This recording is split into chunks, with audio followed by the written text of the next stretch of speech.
মৌলবি ঠিক করবে? জোরে বলুন, করবে না। আজকের যুগের মৌলবি মুন্সি এটা ঠিক করবে না যে কোন হাদিসটা সহি, হাদিস কোনটা সহি কোনটা সহি নয়, কোনটা হাসান কোনটা হাসান নয়, কোন হাদিসটা মানতে হবে মানতে হবে না, আজকের যুগের মৌলবি মুন্সি ঠিক করবে না। মুহাদ্দিসিনে কেরামগণ, উসুলে হাদিসের জ্ঞানীগণ একটি উসুল নিয়ম বানিয়ে দিয়েছেন, ওই নিয়ম মোতাবেক চলতে হবে, নচেত কোন ব্যক্তি সঠিক হাদিস নিতে পারবে না।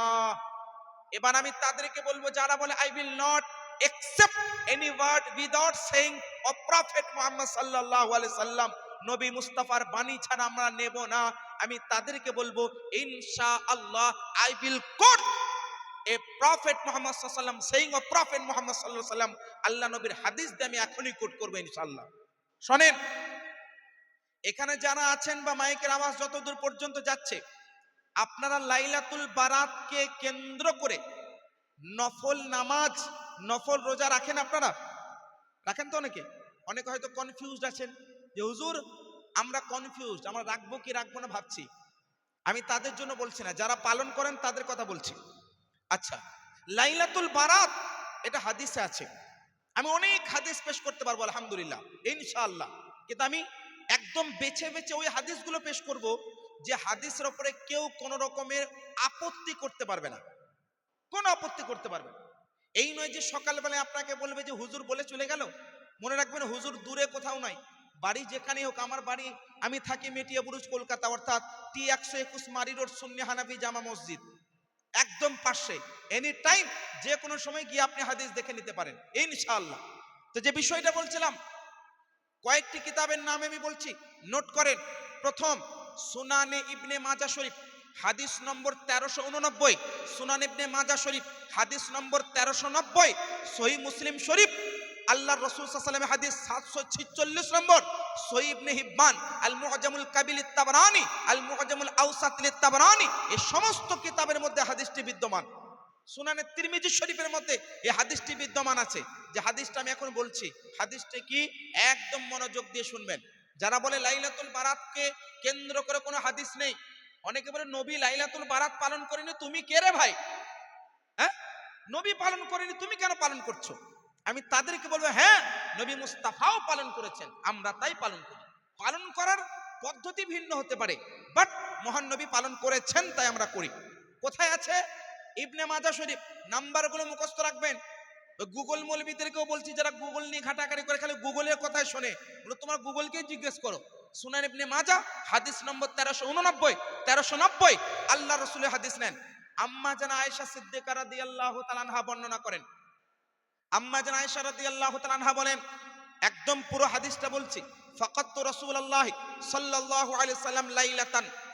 আম্মা জান আয়েশা বলছেন, আমি এক রাত্রে হঠাৎ করে দেখলাম দয়ার নবী আমার বিছানায় নেই। ফাকাতু রাসূলুল্লাহ সাল্লাল্লাহু আলাইহি ওয়াসাল্লাম লাইলাতান, একটি রাত্রে দেখলাম দয়ার নবী আমার বিছানায় নেই। ফাখরাজতু, আমি বের হয়ে গেলাম। একটা হাদিস আছে ফাখরাজতু আতলুবু, আমি খোঁজ করার জন্য বের হয়ে গেলাম, পুরো লম্বা। তারপরে ফাইদা হুয়া বিল বাকি, আমি খোঁজাখুঁজি করার পরে গিয়ে দেখছি দয়ার নবী মায়ার নবী মদিনার কবরস্থান জান্নাতুল বাকিতে দাঁড়িয়ে আছেন। জান্নাতুল বাকিতে দাঁড়িয়ে আছেন। কিভাবে দাঁড়িয়েছিলেন? সুনান ইবনে মাজা সহ অন্যান্য কিতাবের মধ্যে তার ব্যাখ্যা আছে, শিয়াবুল ইমানের মধ্যে ব্যাখ্যা আছে কিভাবে দাঁড়িয়েছিলেন। ফাইদা হুয়া কাইমুন রাফা ইয়াদাইহি ইলাস সামা, আল্লাহর রাসূল আমি দেখলাম মদিনার কবরস্থান জান্নাতুল বাকিতে দাঁড়িয়ে আছেন আর দুই হাতখানা আকাশের দিকে উত্তোলন করে দোয়া করছেন। এরপরে আম্মা জান আয়েশা রাদিয়াল্লাহু তাআলা আনহাকে দেখার পরে দয়ার নবী বুঝতে পারলেন যে আয়েশা কেন এসেছে। আসলে দয়ার নবীর অনেক স্ত্রী ছিল, আমাদের সকলের মা উম্মুল মুমিনিন, এটা দয়ার নবীর খুসুসিয়াত, এটা ওনার জন্য বৈশিষ্ট্য, ওনার বিশেষত্ব। দয়ার নবী প্রত্যেক স্ত্রীর কাছে একদিন করে যেতেন। তো সেই রাত্রে আম্মা জান আয়েশা রাদিয়াল্লাহু আনহার বাড়িতে পালি ছিল। তো আম্মা জান আয়েশা রাদিয়াল্লাহু আনহা যখন এলেন, তো আল্লাহ নবী দেখে বলছেন কি আতাখাফিন আইয়াহিফাল্লাহু আলাইকি ওয়া রাসূলুহু, এ আয়েশা তুমি কি চিন্তা ভাবনা করছো যে আল্লাহ এবং তার রসুল তোমার সঙ্গে না ইনসাফি করলো? না ইনসাফি মানে বুঝতে পারছেন যে রাত্রে আমার কাছে থাকার কথা কিন্তু নবী চলে গেছেন, তো এইটাকে তুমি চিন্তা ভাবনা করছো যে তোমার সঙ্গে আল্লাহ এবং তার রসুল নাইনসাফি করলো। এখানে কোট এই হাদিসটা কিন্তু অত্যন্ত গভীর হাদিস, একটু একটু আপনাদের ধৈর্য লাগবে। হাদিসের ভাষাটা কি? আতাখাফিনা আইয়াহিফাল্লাহু আলাইকা ওয়া রাসূলুক। এ আয়েশা, তুমি কি ভাবছো, তুমি কি ভয় পাচ্ছ, তুমি কি আশঙ্কা করলে যে আল্লাহ এবং তার রসুল তোমার সঙ্গে নাইনসাফি করলো? আচ্ছা, দয়ান নবী বিছানা থেকে কবরস্থানে এসেছেন, আল্লাহ তো আসেননি, কে এসেছেন? দয়ান নবী। কিন্তু আল্লাহর রসুল কি বলছেন? হে আয়েশা, তুমি কি ভাবছো যে আল্লাহ এবং তার রসুল তোমার সঙ্গে নাইনসাফি করলো? এখানে আল্লাহর কথা কেন এলো? কেন বুঝতে পারছেন না কথাটা? আল্লাহ এবং রসুল, তার কারণ হচ্ছে একটাই, পবিত্র কোরআন পারা নম্বর 27 সূরা নাজম আয়াত নম্বর 3, আল্লাহ বলছেন ওয়ামা ইয়ান্তিকু আনিল হাওয়া ইন হুয়া ইল্লা ওয়াহয়ু ইউহা। অর্থাৎ নবী কিছুই বলে না, করে না, নবী ওটাই বলেন, ওটাই করেন যেটা আল্লাহ করায়, আল্লাহ বলায়। মানে দয়ান नबी जो मदीने के कब्रिस्तान में तशरीफ लाए हैं, ये तशरीफ लाना भी जाते मुस्तफा का सिर्फ काम नहीं था, ये हुक्म खुदा था। এটা আল্লাহ পাকের নির্দেশ। ওই জন্য দয়ান নবী মদিনার কবরস্থানে দাঁড়িয়েছিলেন। এরপর আম্মা জান আয়েশা বলছেন জনান্তু আন্নাকা আতাইতা বা'দা নিসাইক ইয়া রাসূলুল্লাহ, আমি চিন্তা ভাবনা করলাম আপনি হয়তো অন্য কোন স্ত্রী, মানে আমাদের মা উম্মুল মুমিনিন, আপনি তার কোন কারোর বাড়িতে আপনি গেছেন, এটা আমি ধারণা করলাম। তখন আল্লাহ রাসূল এই কথাটি বললেন যে তুমি কি জানো এই রাত্রিটা কোন রাত, এই রজনীটা কোন রাত? আচ্ছা, আমাদের মতো আপনাদের মতো সাধারণ ব্যক্তি হলে কি বলতাম? আজকে রাত্রি কি রাত? আজকে তো হচ্ছে আপনার কত তারিখ গো? কত তারিখ আজকে? 28 তারিখ। আমরা হলে কি বলতাম? 28 জানুয়ারি 2026, আজকের দিন বুধবার, বুধবার রাত। মানে আমাদের মতো সাধারণ ব্যক্তি হলে এই প্রশ্নের উত্তর দিতাম কিনা? আমাকে আপনাকে যদি কেউ বলে হোয়াট ইজ ডেট, কি ডেট চলছে এখন, এটা বলবো। তো আল্লাহ নবী আয়েশা রাদিয়াল্লাহু আনহাকে বলছেন এ আয়েশা, তুমি কি জানো আজকে রাত্রিটা কি রাত? উনি উত্তর কি দিচ্ছেন জানেন? আল্লাহু ওয়া রাসূলুহু আ'লাম। উত্তর, আল্লাহ এবং তার রসুল ভালো জানে। ये আদাবে, ये দরবারে আদাবে মুস্তাফা है। দয়ান নবীর দরবারের আদব হচ্ছে এটাই যে তুমি জানলেও বলো আমি জানি না, আল্লাহ এবং তার রসুল ভালো জানে। কেন জানেন? কারণ এই রাত্রিটা যদি সাধারণ রাত্রি হয়, কিন্তু দয়ান নবী যদি বলে যায় খাস রাত, ওটা সাধারণ হওয়ার পরেও খাস হয়ে যায়। এটা अकीदाए आयशा था। अम्मा जाना आयशा रदियल्लाहु अन्हा का अकीदा था कि अगर इस रात के बारे में मैं कह देती कि ये फुला रात है तो वो फुला रात है, लेकिन बारगाह मुस्तफा से अगर ये जारी हो जाता कि आम रात नहीं खास रात है, तो आम होने के बावजूद भी खास हो जाती। এটা ওনার আকীদা ছিল। ওই জন্য উনি চুপ থাকলেন, কি বললেন? আল্লাহ এবং তার রসুল ভালো জানে। কেন? উনি জানতেন যে দয়ান নবীর জুবান থেকে যেটা বের হয়ে যাবে মহান আল্লাহ পাক ওটা রসুলের উপরে রাজি হয়ে ওটাই করে দেবেন। তো আল্লাহ রসুলকে বলছেন ইয়া রাসূলুল্লাহ, আল্লাহ এবং তার রসুল ভালো জানে। আচ্ছা, এরপরে এটা কিন্তু সুনান ইবনে মাজাহ 1390 নম্বর হাদিস। আল্লাহ রসুল বলছেন ইন্নাল্লাহ লা ইয়ানজিলু ইলা ইলা সামাই ফায়াগফিরু লিআকসারা মিন আদাদি শা'রি গনামি কালব। লম্বা হাদিস। আল্লাহ নবী বলছেন এই রাত্রিটা এমন রাত, নিশ্চয়ই মহান আল্লাহ নিজের শান মোতাবিক প্রথম আসমানে অবতরণ করেন, আল্লাহই জানেন। কিন্তু আল্লাহ পাক নিজের বান্দাগুলোকে ক্ষমা করেন। আচ্ছা, কতগুলো বান্দাকে ক্ষমা করেন তার একটা উদাহরণ দিয়েছে হাদিস আল্লাহ রাসূল। ফায়াগফিরু লিআকসারা মিন আদাদি শা'রি গনামি কালব। একটা কালব নামক গোত্র ছিল মক্কাতে, একটা গোষ্ঠীর নাম ছিল, যে গোষ্ঠীটার নাম ছিল কালব। কি নাম? কালব। আর কালব নামক গোষ্ঠীর ছাগল কিন্তু খুবই ফেমাস ছিল। এই যে হাজি বিরিয়ানি, আরসালান বিরিয়ানি ফেমাস নেই, তো এইরকম একটা ফেমাস ছিল কালব নামক গোত্রের ছাগল। মানে তাদের ছাগল অনেক হতো, মানে অসংখ্য ছাগল হতো। আচ্ছা, অনেকগুলো ছাগলের উপরে যে পশম, মানে ছাগলের গায়ের চুল, পশম অনেক হবে। তো আল্লাহ নবী বলছেন ওই যে কালব নামক গোষ্ঠী, ওই বানি কালব, এই কালব নামক গোষ্ঠীর যত ছাগল, ওই যত ছাগলের উপরে যত পশম, তার চেয়ে অধিক সংখ্যায় আল্লাহ তার বান্দাকে ক্ষমা করেন। এটা কোন রাত্রে হয়? লাইলাতুল বারাতে। আর আজকে বুঝলেন বড় বড় কথা যে আমি হাদিস পড়ি, যে আমি তো আহলে হাদিস, বলে না অনেকে। বুক ফুলিয়ে বলে আমি তো আহলে হাদিস। আরে বেটা তুমি আহলে হাদিস হলে হাদিস পড়ো না কেন? ইবনে মাজাহ শরীফের হাদিস, এটা জয়ীফ হাদিস বললাম না, এটা দুর্বল নয়। ইমাম তিরমিজি বলেন হাদা হাদিসুন হাসানুন, এই হাদিসটি হচ্ছে হাসান। So you have to accept this হাদিস, you have to accept this saying of prophet Muhammad সাল্লাল্লাহু আলাইহি ওয়াসাল্লাম। এই হাদিসটি যখন হাসান, তো তোমাকে নিতেই হবে। তুমি বলার এখানে কোনো রাস্তা নেই যে মানা চলবে না বা জয়ীফ হাদিস, দুর্বল হাদিস। এই যে যুবক ভাইরা বসে আছে, এই রকম একটা ফান্দা দেওয়া হয়, এই জয়ীফ হাদিস, এগুলো জাল হাদিস, এগুলো বানোয়াটি হাদিস। কিন্তু আপনারা তো দেখলেন না যে জাল কাকে বলে, জয়ীফ কাকে বলে, দুর্বল কাকে বলে, আপনি তো দেখলেন না। আচ্ছা যদি দেখলেন তা কোনটা দেখলেন? গুগলে লেখা আছে ইবনে মাজাহ হাদিস নম্বর এত, নিচে লেখা আছে মান জয়ীফ। আরে বেটা বললো কে ওটা? গুগলে লিখলোটা কে? ওই গুগলে হাদিসটা লিখলো কে? বাংলাটা করলো কে? অনুবাদটা করলো কে? আমি তো নয়। কে করেছে? তুমি করেছো, তোমাদের কোনো মৌলবি করেছে। তো বাংলাতে অনুবাদ করেছে, বাংলাতে তো নবী হাদিস বলেননি। বলে তো হুজুর আপনারা তো বাংলা বলছেন, হ্যাঁ তো অনুবাদ সঠিকভাবে করো না। তিরমিজি শরীফের হাদিসের লেখকের নাম কি? ইমাম তিরমিজি, ইমাম আবু ঈসা তিরমিজি। তো ইমাম আবু ঈসা তিরমিজি বলছেন হাদিসটা হাসান, আর তুমি যদি বলো জয়ীফ, তো যে হাদিসের লেখক তিনি বলছেন হাদিসটা গ্রহণযোগ্য, আর তুমি যদি বলো না অযোগ্য, তো কার কথা নেবেন? ইমাম তিরমিজির কথা নেব। তো এই হচ্ছে মূল অঙ্ক।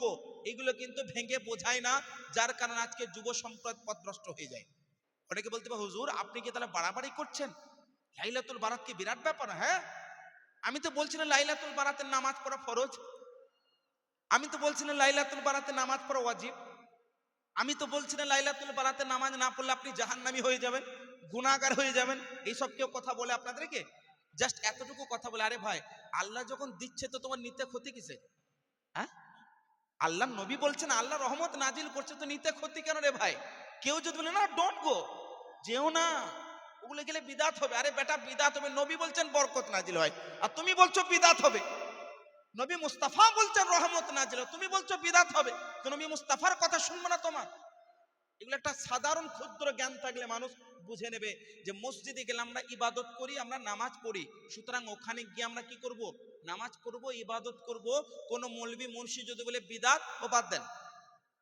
নিতে আল্লাহ যখন দিচ্ছে তো নিতে ক্ষতি কিসে? তুমি নেবে না, তুমি বদনসিব, তুমি মহরুম, তুমি বঞ্চিত, বাদ দাও।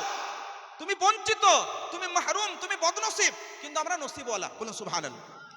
नसीब वाले को ही नसीब मिलती है, जो बदनसीब है वो जितना भी ठोकर खा ले वो उसको नसीब नहीं मिलते है। इसलिए नसीब होना মানে নসিব ওয়ালা হওয়া এটা লাগবে। নসিব ওয়ালা না হলে কিন্তু ওই ব্যক্তি নসিব পাবে না। আল্লাহ দিচ্ছেন, নিতে ক্ষতি কিছু।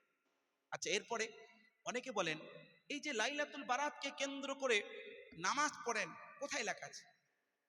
আমি বলবো কে বলেছে আপনাকে যে 2 রাকাতি নামাজ পড়তে হবে, 4 রাকাতি নামাজ পড়তে হবে, 10 রাকাতি নামাজ পড়তে হবে? হোয়াট এভার, আপনি কোরআন পড়ুন, আপনি তসবিহ পড়ুন, হ্যাঁ আপনি 2 রাকাত নফল নামাজ পড়ুন। আচ্ছা লাইলাতুল বারাত বাদ দিলাম, এমনি সময়ে নফল নামাজ পড়া, তার জন্য কি আলাদাভাবে কোরআন হাদিসের দলিল লাগবে? লাগবে কি? আমি উদাহরণ দিচ্ছি, সূরা বানী ইসরাইল 15 নম্বর পারা, আল্লাহ পাক বলছেন ওয়ামিনাল লাইলি ফাতাহাজ্জাত বিহি নাফিলাতাল লাক। আল্লাহ বলছেন হে নবী আপনার উম্মতিদেরকে বলুন, এখানে নির্দেশ নবীকে, কিন্তু হুকুমটা কাদের জন্য? উম্মতির জন্য। হে নবী আপনি রাত্রে একটা অংশে আপনি নফল নামাজ পড়ুন। এখানে তো কোনো শর্ত নাই, লাইলাতুল বারাতে পড়ো না বিদাত হয়ে যাবে, হ্যাঁ শবে মেরাজে পড়ো না বিদাত হয়ে যাবে, 10 মুহররমে পড়ো না বিদাত হয়ে যাবে, এমন তো কোনো এক্সেপশন নেই। একদম সর্বসাধারণের জন্য নির্দেশ। আল্লাহর কোরআন বলছে ওয়ামিনাল লাইলি ফাতাহাজ্জাত বিহি নাফিলাতান। আহলে হাদিস জগতের কোন আলেমের এখনো পর্যন্ত হিম্মত হয় না আমার কথাটা কাটার। ওয়ান রেকর্ড ওয়ান ক্যামেরা বলছি, এই আজকে বলে নয়, 5 বছর থেকে আমি বলে রাখছি যে লাইলাতুল বারাতের নফল নামাজ পড়া বিদআত তুমি প্রমাণ করো, আর আমি জায়েজ প্রমাণ করব। আমি বলছি না যে নামাজটা ফরজ, আমি বলছি না যে ওই নামাজ ওইভাবেই পড়তে হবে, আমি বলবো সাধারণ নফল পড়বো। আমি বলবো যাবে কি যাবে না? হ্যাঁ বিদআত না জায়েজ? আমি বলবো জায়েজ, তুমি বিদআত প্রমাণ করবে, আমি জায়েজ প্রমাণ করব। আর আমি জানি সে কিয়ামতের সকাল পর্যন্ত এটাকে বিদআতে সাইয়্যা প্রমাণ করতে পারবে না। তার কারণ আমি এখন প্রমাণ করব এই স্টেজে নবীর সাহাবীরা এই লাইলাতুল বারাতকে কেন্দ্র করে হাদিস বর্ণনা করেছেন। নবীর সাহাবীর তাবিঈনরা তারা পালন করেছেন, নামাজ পড়েছেন, তবে তাবেঈনরা পালন করেছেন, নাকিদিনে হাদিসরা পালন করেছেন, আইম্মায়ে কেরাম বর্ণনা করেছেন। আমি এই স্টেজে একটু পরে আপনাদের সামনে তুলব। তাহলে মোট কথা, লাইলাতুল বারাত এটি কোনো বিদআত কাজ নয়, এটা হচ্ছে আপনার জায়েজ কাজ, এটাকে বুঝতে হবে। আচ্ছা, এরপরে মাওলা আলী শেরে খুদা হায়দারে কাররার ফাতিহে খাইবার হযরত আলী কাররামুল্লাহু তাআলা ওয়াজহাহুল করিম, উনি একটি হাদিস বর্ণনা করেছেন। এই হাদিসটি একাধিক কিতাবে আছে। এই হাদিসটির সনদটা যঈফ, কিন্তু তবু আমি কেন বলছি, কয়েকটি কারণ আছে। লাইলাতুল বারাত তো প্রমাণ করলাম, এই হাদিসটা আমি কেন প্রমাণ করছি বলি। এই হাদিসের মধ্যে এইরকম রয়েছে, ইদা কানাত লাইলাতুন নিসফি মিন শাবান ফাকুমু লাইলাহা ওয়া সুমু নাহারাহা। এর মানে হচ্ছে, যখন লাইলাতুল বারাত আসবে, মানে শবে বারাত আসবে, তোমরা রাত্রি জাগরণ করো আর দিনের বেলায় রোজা রাখো। এই হাদিসের যে সনদ, এই সনদে লেখা আছে হাদিসটি যঈফ। কি যঈফ? তাহলে তো সুযোগ পেয়ে গেল, যঈফ হাদিস হুজুর পেশ করে দিল, এ তো নেওয়া যাবে না। আপনি যে শোনেন, যঈফ হাদিসের একটা নিয়ম আছে, একটা উসুল। এই যে আমলটা, এটাকে ফরজ ওয়াজিব আমরা প্রমাণ করছি না, নফল, মুস্তাহাব, ভালো কাজ। এই ভালো কাজ প্রমাণ করার জন্য অকট্ট দলিল লাগে না। আর দুই নম্বর বিষয়, যঈফ হাদিস সংক্রান্ত আল আসকার নামক কিতাব ইমাম নববী রাহমাতুল্লাহি তাআলা আলাইহি, উনি বর্ণনা করেন, ইউমাল বিল হাদিসিস যঈফ, ইউমাল বিল হাদিসিস যঈফ আলা তুরুক। অনেক দিক থেকে যখন কোন একটা যঈফ হাদিস আপনার বর্ণিত হয়, তখন ওই যঈফ হাদিসের উপরে আমল করা হয়, আমল করা যায়। কারণ অনেকগুলো আপনার সনদ দিয়ে বর্ণিত হলে পারে ওই হাদিসটার মধ্যে আপনার মজবুতি চলে আসে এবং হাদিসটা যঈফ থাকে না, হাসান লি গায়রিহির পর্যায়ে পৌঁছিয়ে যায়। এগুলো উসুল। উসুল তো তারা পড়ে না, শুধু জনগণকে বিভ্রান্ত করার জন্য নানানভাবে বুঝলেন এই রকম আপনাদেরকে নিষেধ করার প্ররোচনা করে। তো মনে রাখবেন, লাইলাতুল বারাতকে কেন্দ্র করে যারা এই ধরনের নোংরা বক্তব্য দিয়ে বেড়ায়, এইগুলো বিদআত, সেইগুলো বিদআত, আমি তাদেরকে বলবো বিদআতের ডেফিনিশনটা করো তো প্লিজ। ইন্ট্রোডিউস অ্যাবাউট বিদআত, বলো কাকে বলে বিদআত। তারা কি বলবে জানেন? তারা বলবে নবীর যুগে যেটা ছিল না, নবী যেটা করেনি, নবী যেটা সমর্থন করেননি, ওটা বিদআত। কি বলবে? নবী মুস্তাফা সাল্লাল্লাহু আলাইহি সাল্লামের যুগে যেটা ছিল না, যেটা উনি করেননি, যেটা উনি সমর্থন দেননি, ওটাকে বিদআত। যদি আমি ওদের সংজ্ঞাটা ভুল করলাম, তো আপনি তাদেরকে জিজ্ঞেস করবেন, যারা বিদআত বিদআত বলে, তাদেরকে বলবেন, ঠিক আছে, আমি মুফতি সাহেবের কথা মানবো না। তুমি বলছো লাইলাতুল বারাতে জাগা বিদআত, তো লাইলাতুল বারাতে 2 রাকাত নফল পড়লে বিদআত হবে, তো লাইলাতুল বারাতে কোরআন পড়লে বিদআত হবে, তো ঠিক আছে, ঠিক আছে, আই উইল অ্যাকসেপ্ট, আমি মেনে নেব, মেনে নেব। বাট তোমাকে ইউ হ্যাভ টু প্রুভ করতে হবে কি এটা বিদআত। তো বিদআত কাকে বলে? তারা বিদআতের সংজ্ঞা করবে। আচ্ছা, বিদআত আমি তাদের মোতাবেক বললাম যে বিদআত কাকে বলে, নবীর যুগে যেটা ছিল না, যেটা করেননি, যেটা বলেননি, যেটা সমর্থন দেননি, ওটা বিদআত। আমি তাদেরকে বলবো, শোনো, যদি এই কথাই তোমাদের হয়, আমি বলবো তোমরা আগে বড় বিদআতি, তোমরা আগে বড় বিদআতি। কেন জানেন? একজন আলেমকে আলেম হতে গেলে ইলমে নহ পড়তে হয়। কি পড়তে হয়? ইলমে নহ, ইলমে সারফ পড়তে হয়, ইলমে বালাগাত পড়তে হয়, ইলমে উসুলে হাদিস পড়তে হয়, ইলমে ইলমে ফিকহ পড়তে হয়, ইলমে উসুলে তাফসির পড়তে হয়, ইলমে তাফসির পড়তে হয়। এইরকম মোটামুটি 100 খানা আমি এইরকম সাবজেক্টের নাম বলতে পারি, উদাহরণ কয়েকটি আমি দিলাম। এইগুলো না পড়লে কিন্তু কেউ আলেম হয় না, এগুলো না পড়লে কেউ আলেম হতে পারবে না। ফর এক্সাম্পল, আমি আপনাকে যদি বলি, আমি এখন যদি আপনাদেরকে বলি যে you are talking about this matter, আপনি এই সম্পর্কে আপনি বক্তব্য দিচ্ছেন বা বলছেন, তো ইউ আর, ইউ মানে কি, আর মানে কি, টকিং মানে কি, অ্যাবাউট মানে কি, এক একটা হরফের আপনি এক একটা শব্দের যতক্ষণ আপনি ব্যাখ্যা না বুঝতে পারবেন, পুরো সেন্টেন্স, পুরো বাক্যটার অর্থ বুঝতে পারবেন পারবেন না। আমাদের বাচ্চারা পারবে? পারবে না। অনুরূপভাবে কোরআনে এই যে যালিকাল কিতাবু না কিতাব বা না কিতাব বি, এই জাবার জেদ তো ছিল না, পরবর্তীত হয়েছে। অনুরূপভাবে হাদিস ইন্নামাল আমাল লা, ইন্নামাল আমাল লি, ইন্নামাল আমালু, কি পড়বেন? বিনিয়াতে, বিনিয়াতা, বিনিয়াতিন, বিনিয়াতু, কি পড়বেন? এইগুলো পড়তে হবে। ইলমে নহ না পড়লে পড়তে পারবে না, ইলমে সরফ না পড়লে পড়তে পারবে না, ইলমে বালাগাত, ইলমে হাদিস, ইলমে উসুলে হাদিসে সব পড়তে হবে, তবে একজন আলেম হবে। এবার আমি বলছি ওয়ান রেকর্ড, নবী মুস্তাফার যুগে ইলমে নহবের কোন কিতাব কিতাবী রূপে ছিল? জোরে বলুন। ইলমে সারফ এইরকম কিতাবী রূপে কোন উসুল নবী মুস্তাফার যুগে এইরকম ভাবে আপনার কিতাবী রূপে ইলমে সারফ ছিল? ইলমে বালাগাত ছিল? আরে নবী তো বালাগাতের ভান্ডার, নবী তো ইলমে নহবের ভান্ডার, ইলমের সমুদ্র, তাতে কোনো আপত্তি নেই। আমার বক্তব্যের উদ্দেশ্য হলো এই যে ইলমে নহবের কিতাব আপনি নহমির পড়েন, মিজান ও মামুন সাহেব সারফের কিতাব পড়েন, বা আপনি অন্য কোনো কিতাব পড়েন ইলমে নহবের, ইলমে সারফের, আমি ছোট্ট দুই একটা উদাহরণ দিলাম। ইলমে বালাগাতের পড়ুন, এসব কিতাবী রূপে নবীর যুগে ছিল? ছিল না। এগুলো পরে হয়েছে তো, কত হিজরিতে কত খ্রিস্টাব্দ হয়েছে পুরো আমার লিস্ট আছে, আমি জাস্ট উদাহরণ দিচ্ছি। এগুলো কিন্তু নবীর যুগে ছিল না, কোনো কিতাবে এগুলো ছিল না, তাহলে পরে হয়েছে। তো এইগুলো পড়েছে তবেই তো মৌলবীরা মৌলবী হয়েছে।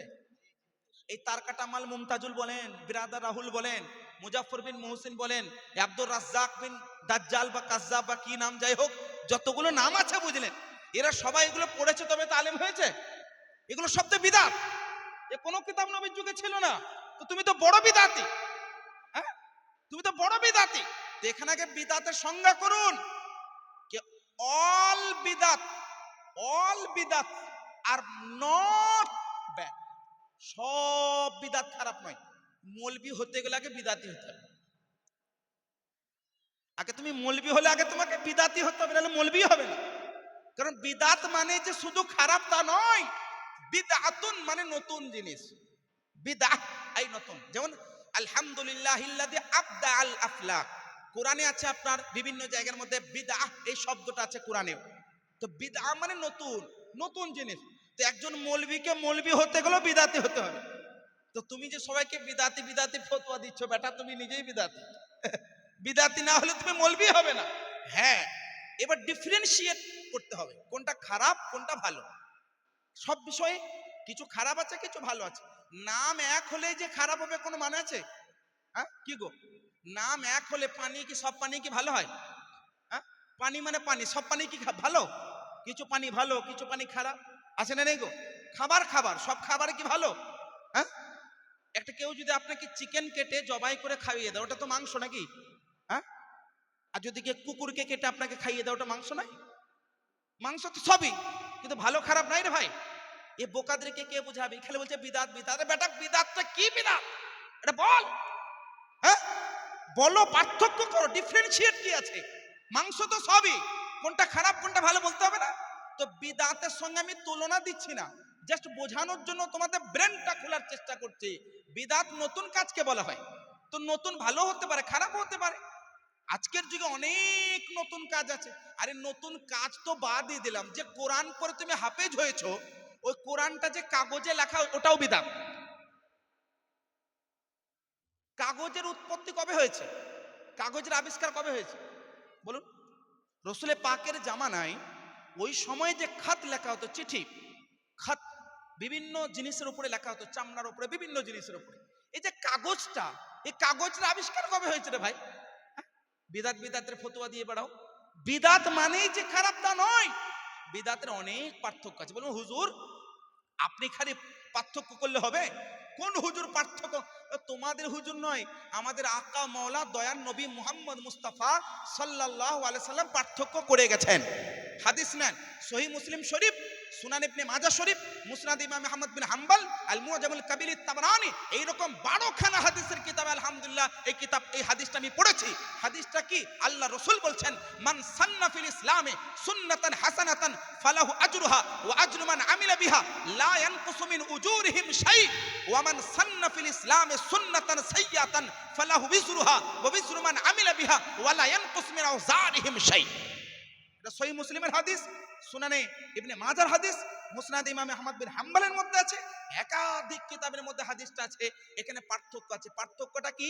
আল্লাহ রাসূল বলছেন, মান সান্না ফিল ইসলামে সুন্নাতান হাসানাতান, কোন ব্যক্তি যদি ইসলাম ধর্মে ভালো প্রথা প্রচলন করে, মান আমিলা বিহা, যারা আমল করবে, ফালাহু আজরু, সেই ব্যক্তি গুনাহ নেকি পাবে, ও আজরু মান আমিলা বিহা বাদা, তার ইন্তেকালের পরে যারা আমল করবে তারাও নেককার হবে। তারাও নেকি পাবে। ওয়ালা ইয়ানকুসু মিন উজুরিহিম শাই, আর ওই আমলকারীর আমলে কোনো নেকিতে কোনো কমি হবে না। আমল যে করবে সেও নেকি পাবে, প্রচলন যে করেছেন তিনিও নেকি পেতে থাকবেন। এক নম্বর। দুই, ওমান সান্না ফিল ইসলামি সুন্নাতান সাইয়াতান, যদি কোনো ব্যক্তি খারাপ প্রথা প্রচলন করে, ফালাহু বিজরুহা, ওই ব্যক্তি গুনাহগার হবে। ওয়ামান আমিলা বিহা বাদা, ওর পরে ওর ইন্তেকালের পরে যারা আমল করবে তারাও কি হবে, গুনাহগার হবে। ওয়ালা ইয়ানকুসু মিন আওজারিহিম শাই, এবং আমলকারীর গুনাহে কোনো কমি হবে না, ও গুনাহগার হবে সেও গুনাহগার হবে। তো আল্লাহর নবী ডিফারেন্সিয়েট করে দিয়েছেন, কিছু বিদাত ভালো হবে, কিছু বিদাত খারাপ হবে। এরা খালি বড় বড় কথা বলে। আজকের যুগের কিছু মানুষ আপনাদেরকে শবে বারাত এলেই রমজানের তারাবি নিয়ে সমস্যা, 1 রাকাত না 8 রাকাত না 20 রাকাত, যত সমস্যা বুঝলেন। এদের পেটের ভাত হজম হবে না সুন্নিদের নাম না নিলে। আহলে সুন্নাত ও জামাতের কোনো আমলকে টার্গেট না করলে এদের পেটের ভাত হজম হবে না। আমার কথাগুলো হয়তো জোরে বলছি বলে অনেকে ভাববেন হুজুর সুন্নি উলামায়ে কেরাম খালি ঝগড়া করতে জানে। হ্যাঁ, আহলে সুন্নাত ও জামাতের আলেমরা খালি একে ওকে বলতে জানে। আমি বলবো আহলে সুন্নাত ও জামাতের খেয়ে দিয়ে কাজ নেই, একে ওকে বলতে যাবে। আহলে সুন্নাত ও জামাতের উলামায়ে কেরাম জবাব দান করে। কি দেয়? জবাব প্রদান করে। আর আমাদের নাম না নিয়ে তাদের খাবার হজম হয় না। ভিউজ বাড়া তো পরের কথা, মিলিয়ন বিলিয়ন ট্রিলিয়ন সংখ্যায় তাদের ভিউজ, ইনকাম, আর্নিং সব হচ্ছে আমাদের নাম নিয়ে। কেন? এই লাইলাতুল বারাতে হালুয়া খাওয়া বিদাত, মসজিদে যাওয়া বিদাত, নামাজ পড়া বিদাত, রোজা রাখা বিদাত। আচ্ছা আপনারা বলুন তো, কোন সাহাবী কি বিদাত বলেছে? পরিষ্কার কথা। মাওলা আলী কি বিদাত বলেছেন? আবু বকর সিদ্দিক রাদিয়াল্লাহু আনহু কি বিদাত বলেছেন? ওমরে ফারুক রাদিয়াল্লাহু আনহু কি বিদাত বলেছেন? আজকে কেন গুগলকে জিজ্ঞেস করবেন, চ্যাট জিপিটি কে লাইলাতুল বারাত বিদাত? আরে বেটা তুমি জিজ্ঞেস করো সাহাবীরা কি বিদাত বলেছে? কেউ বলেছে? কেউ বলেনি বিদাত। কোন সাহাবী বলেননি লাইলাতুল বারাতে নামাজ পড়া বিদাত, রোজা রাখা দিনের বেলায় বিদাত, কোরআন পড়া বিদাত, মসজিদে জমায়েত করা বিদাত, কোন সাহাবী বলেনি। কিন্তু এরা বলছে। তাহলে আমরা কাউকে বলতে যাই না, আমাদের উপরে আপত্তি যারা করে তার জবাব কিন্তু আমরা আপনাদের কল্যাণার্থে দান করি, যাতে আমাদের আপনাদের জেনারেশন, ছোট ছোট বাচ্চা, আগামী প্রজন্ম যারা, তারা নষ্ট না হয়ে যায়, সেই জন্য আমরা কি করি, জবাব দিই। যে কথাটা বলছিলাম, বিদাত ভালো হয় এবং বিদাত কি হয়, খারাপ হয়। আমি উদাহরণ দিলাম, কোরআনে যে জাবারজের লেখা আছে না, জাবারজের, হাজ্জাজ বিন ইউসুফ সাকাফি, তার যুগে জাবারজের হয়েছে। তাহলে তার আগে তো জাবারজের ছিল না। ও বেটা মৌলবীকে কোরআন, যারা হাফেজ নয় তাদেরকে যদি বসিয়ে দেন না নারা কোরআন দিয়ে, ওই একটা আয়াত পড়তে পারবে না। কোরআন যদি মুখস্থ করে নেয় শুনে শুনে, আমি হাদিসের কোন একটা কিতাব দিয়ে দেবো, ছোট্ট কিতাব, ছোট্ট একটি কিতাব আমি দিয়ে দেবো না, তাদের একটা লাইন আমার সামনে পড়ে দেখতো, ইলমে নহও, ইলমে সরফ, ইলমে ফিকা, ইলমে উসুলে হাদিস, ইলমে বালাগাত, এই সবগুলোকে সামনে রেখে একটা লাইন পড়ার ক্ষমতা নেই। এগুলো কোনো অহংকারের কথা বলছি না আমি।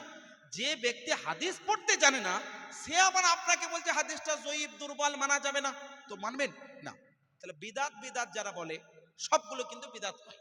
বিদাত হ্যাঁ হতেই পারে, যদি আপনাকে কেউ, আপনার উপরে কেউ ব্লেম করে যে আপনি যে কাজটা করছেন এগুলো বিদাত, বলুন ঠিক আছে, আই অ্যাকসেপ্ট, মেনে নিলাম, কিন্তু তুমি প্রমাণ করো খারাপ বিদাত, তুমি প্রমাণ করো খারাপ বিদাত। এরা বলবে না, আমি ওই রকম উদাহরণ দিব না যে নবীর যুগে বাইক ছিল না এখন বাইক আছে বিদাত, নবীর যুগে আপনার বাস ছিল না এখন আছে বিদাত, আমি ওগুলো উদাহরণ দেবই না। কেন? তারা কি বলবে জানেন, ওগুলো তো এমনি জিনিস, ওগুলো তো আমলের জিনিস নয়, ইবাদতের জিনিস নয়, ওগুলো তো মানুষের উপকারে। প্লেনে চাপো, বাইকে চাপো, হ্যাঁ, বাসে চাপো, সাইকেলে চাপো, এগুলো নবীর যুগে ছিল না এখন আছে বিদাত, কিন্তু ওগুলো তো আমল নয়, ওগুলো কোনো ইবাদত নয়, আপনাকে এইভাবে উড়িয়ে দেবে। আমি বলবো কোরআনটা তো আমলের ব্যাপার, ইবাদতের ব্যাপার। কোরআনে জাবারজেল লাগানো বিদাত না বিদাত নয়? হ্যাঁ, সহজ একটা প্রশ্ন, কোরআনে জাবারজেল লাগিয়ে পড়া বিদাত না বিদাত না? বিদাত, নবীর যুগে ছিল না। অনুরূপ ভাবে এই যে আজান হয় না, এই যে আজান হয় বুঝলি, এই যে আজানগুলো হচ্ছে, আজানটা কি ইবাদতের অংশ নয়? কি আজানটা ইবাদতের অংশ নয়? জোরে বলুন তো। আজানটা মাইকে কি নবীর জামানায় হতো? তো এটা বিদাত নয়। তারপরে জুম্মার দিনে দেখবেন কয়টা আজান হয়? 3টা। কিভাবে 3টা আজান? আজান মানে এলান, একটা প্রথমে আজান হয়, তারপর খুতবার আজান হয়, তারপরে আবার তাকবীর হয়, মানে নামাজের জন্য আবার একটা ইকামত হয়, তিনটা হয়তো। রসুলে পাকের যুগে, ওমরে ফারুকের যুগে এই আজানগুলো মাত্র দুইটা ছিল, তিনটা নয়। যারা তিনটা করছে বিদাত করছে না, করে না? তাহলে কি খারাপ? আমি এইরকম 100খানা উদাহরণ দেওয়া সম্ভব, কিন্তু আমি আপনাদেরকে একটি কথা বোঝাতে চাইছি যে বিদাত বললে কেউ ঘাবড়াবেন না। বিদাত ভালো হতে পারে এবং বিদাত খারাপও হতে পারে, আর এইটা তাদের উপস্থাপন করা দলিল থেকে প্রমাণিত। আজকে যারা বিদাত বিদাত বলে, তার একটা হাদিস পেশ করে, কি জানেন? তার একটা হাদিস পেশ করে, মা লাইসা মিনহু ফাহুয়া রাদ্দুন। একটা হাদিস রয়েছে, যে হাদিসের মধ্যে রয়েছে যে কেউ কোনো ব্যক্তি মান আহদাসা ফি আমরিনা হাদা মা লাইসা মিনহু ফাহুয়া রাদ্দুন, এই হাদিসটা পেশ করে। এর মানে যে আমার দ্বীনে, যে আমার শরীয়তে এমন কোন বিষয় প্রচলন করলো মিনহু, যেটা তার মধ্যে নয়, ফাহুয়া রাদ্দুন, তাহলে ওটা অগ্রহণযোগ্য। আমি বলবো মিনহু, ওখানে আমাদের জবাব ভরা। মিনহু মানে যেটা শরীয়তের অন্তর্ভুক্ত নয়। আচ্ছা বলুন, মসজিদে যাওয়া কি শরীয়তের অন্তর্ভুক্ত নয়? জোরে জোরে। মসজিদে গিয়ে নামাজ পড়া কি শরীয়তের অন্তর্ভুক্ত নয়? মসজিদে গিয়ে নফল ইবাদত করা কি শরীয়তের অন্তর্ভুক্ত নয়? দিনের বেলায় রোজা রাখা 5টা দিন ব্যতীত, ঈদের দিন, কুরবানির দিন, কুরবানির পরে 3 দিন, এই 5টা দিন ব্যতীত বছরের যে কোনো দিনে রোজা রাখা কি শরীয়তের অন্তর্ভুক্ত নয়? এ বেটা মূর্খকে কে বোঝাবে? এরা সবাই জানে যে 5টা দিন ব্যতীত যে কোনো দিনে রোজা রাখা যেহেতু শরীয়ত অন্তর্ভুক্ত, তাহলে আমি যদি লাইলাতুল বারাতকে কেন্দ্র করে দিনের বেলায় রোজা রাখি, তো বিদাত কেন হবে রে ভাই? কথা বুঝতে পারছেন না আমার? কোরআন তেলাওয়াত করা যখন শরীয়তের অন্তর্ভুক্ত, নবী বলছেন মা লাইসা মিনহু, যেটা ইসলামের অন্তর্ভুক্ত নয় সেটা গ্রহণযোগ্য নয়। কোরআন পড়া ইসলামের অন্তর্ভুক্ত, তাই জায়েজ। নামাজ পড়া ইসলামের অন্তর্ভুক্ত, তাই জায়েজ। মসজিদে যাওয়া ইসলামের অন্তর্ভুক্ত, তাই জায়েজ। এগুলো বুঝতে হবে। এই হাদিসের ছোট্ট ছোট্ট আপনার হরফগুলো নিয়ে বঙ্গানুবাদ ভুলভাবে করে আপনাদের মতো সাধারণ ব্যক্তিদেরকে ধোঁকা দেয়। আমি যে কথাগুলো বললাম আরবি ইবারত দিয়ে, এই সমস্ত কথাগুলো কিন্তু তারা বলবে না। তারা কি বলবে? এত নম্বর হাদিস, বাংলাটা বলে দিবে, কিন্তু আরবিতে কি আছে রে ভাই, ওটা কেটে বোঝাও, তবেই তো জনগণ বুঝবে সঠিক কোনটা। তো এই হচ্ছে মূল আপনার ধোঁকা দেওয়ার তাদের নিয়ম। আচ্ছা, এরপরে লাইলাতুল বারাতকে কেন্দ্র করে অনেকে বলে সাহাবীরা তো পালন করে না, আমরা কেন করব? হ্যাঁ, সাহাবায়ে কেরামরা যখন পালন করেননি, তো আমরা কেন করব? একটা প্রশ্ন। নবীর থেকে প্রমাণ করলাম যে নবী বলেছেন লাইলাতুল বারাত সংক্রান্ত। সাহাবীরা পালন করেছেন কিনা? আমি 3জন সাহাবীর নাম নিচ্ছি। হযরত মাওলা আলী রাদিয়াল্লাহু তাআলা আনহু, 3জন সাহাবীর নাম নিচ্ছি। হযরত মাওলা আলী রাদিয়াল্লাহু তাআলা আনহু, আম্মা জান আয়েশা রাদিয়াল্লাহু আনহা, যিনি সাহাবিয়া, উম্মুল মুমিনিন, আমাদের সকলের মা, নবীর স্ত্রী আম্মা জান আয়েশা সিদ্দিকা রাদিয়াল্লাহু তাআলা। 3জন। তৃতীয় সাহাবী হযরত আবু মুসা আশআরী রাদিয়াল্লাহু আনহু। 3জন সাহাবীর নাম নিলাম। 3জনেই শবে বারাত কেন্দ্রিক হাদিস বর্ণনা করেছেন, বলুন সুবহানাল্লাহ। তারা যদি শবে বারাত না মানতেন, তো হাদিস কেন বর্ণনা করলেন? হ্যাঁ, তাহলে সাহাবীরাও মানতেন বলে তো হাদিসটা বর্ণনা করেছেন।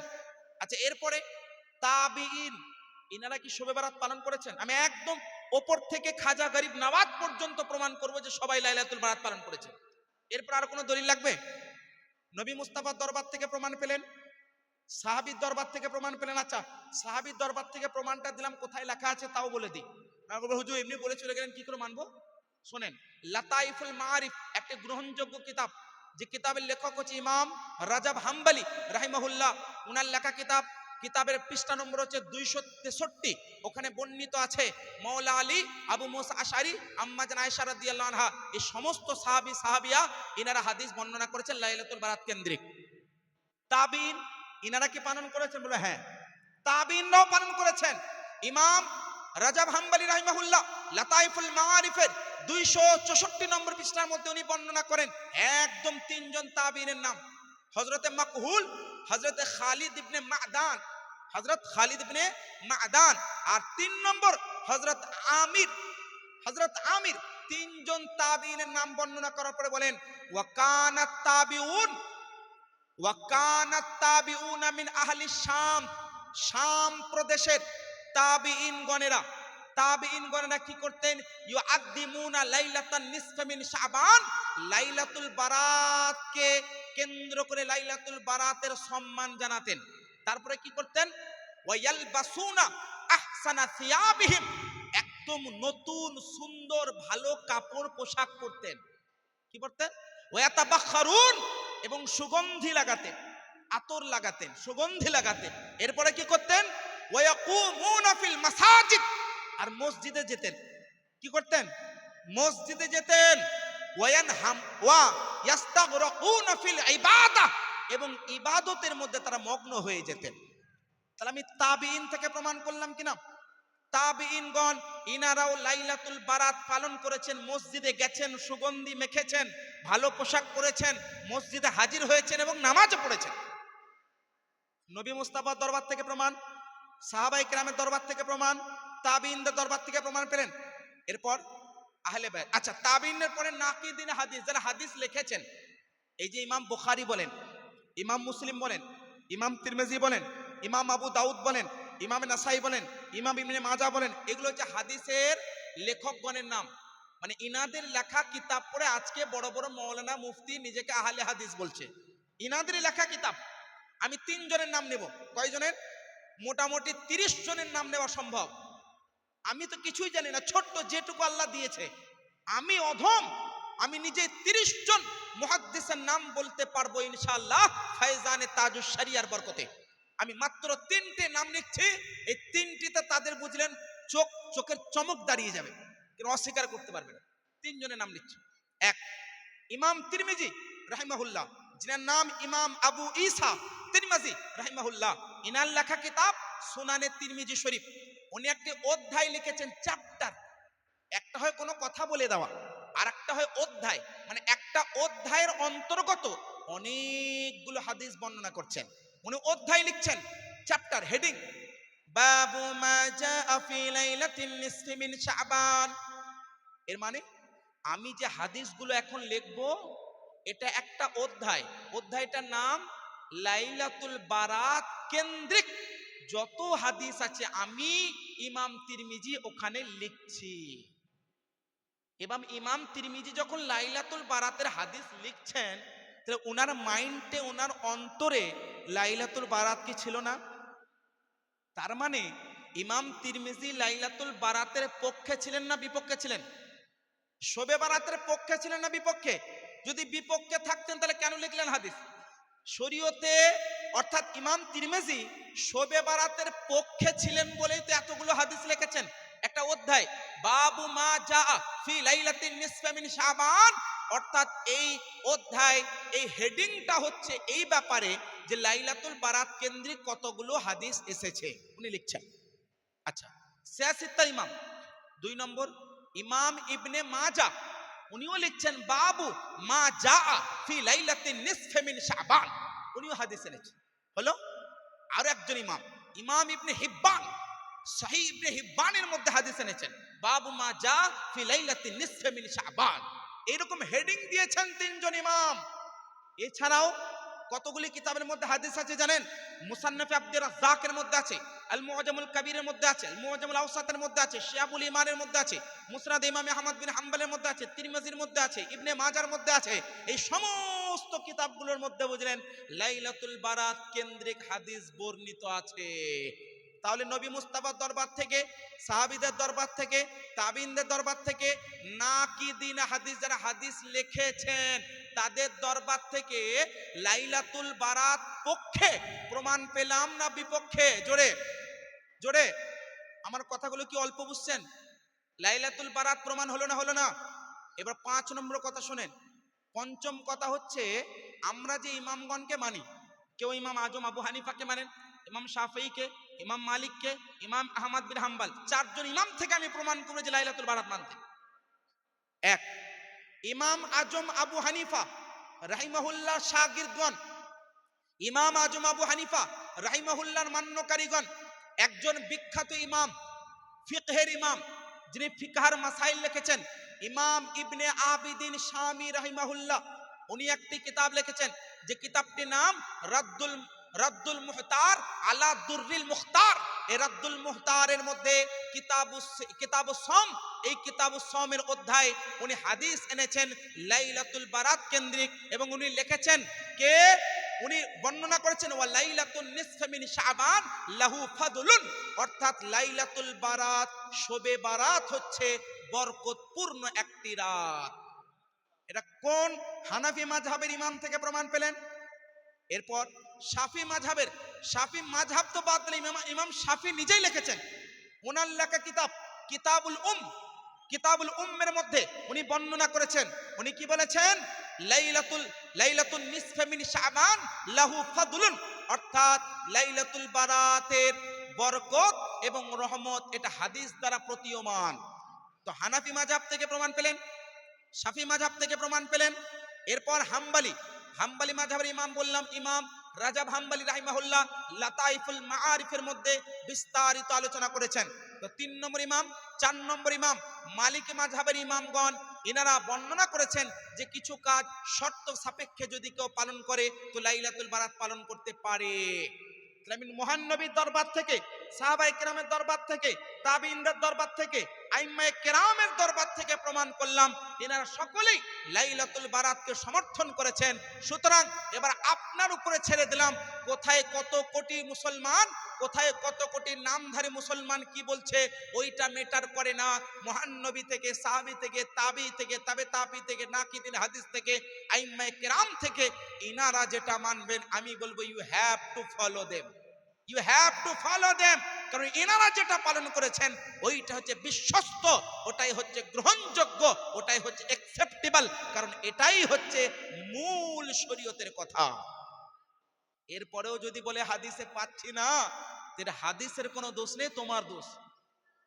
এরপরে যদি কেউ বলে আই ডিডন্ট ফাইন্ড, আমি পেলাম না, আমি বলবো তুমি যদি পেলে না তো তোমার দোষ, হাদিসের দোষ নয়, ইসলামের দোষ নয়, এটা তোমার দোষ যে তুমি পেলে না। আচ্ছা, সে বলছে আমি পেলাম না, আচ্ছা সে বলতে বুঝতে পারছেন তো কারা?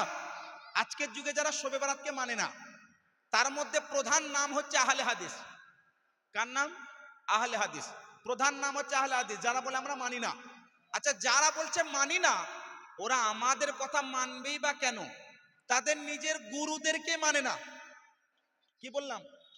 তারা নিজের গুরুদেরকে মানে না। আমি এই ব্লেমটাও করে গেলাম তাদের উপরে, কেন জানেন?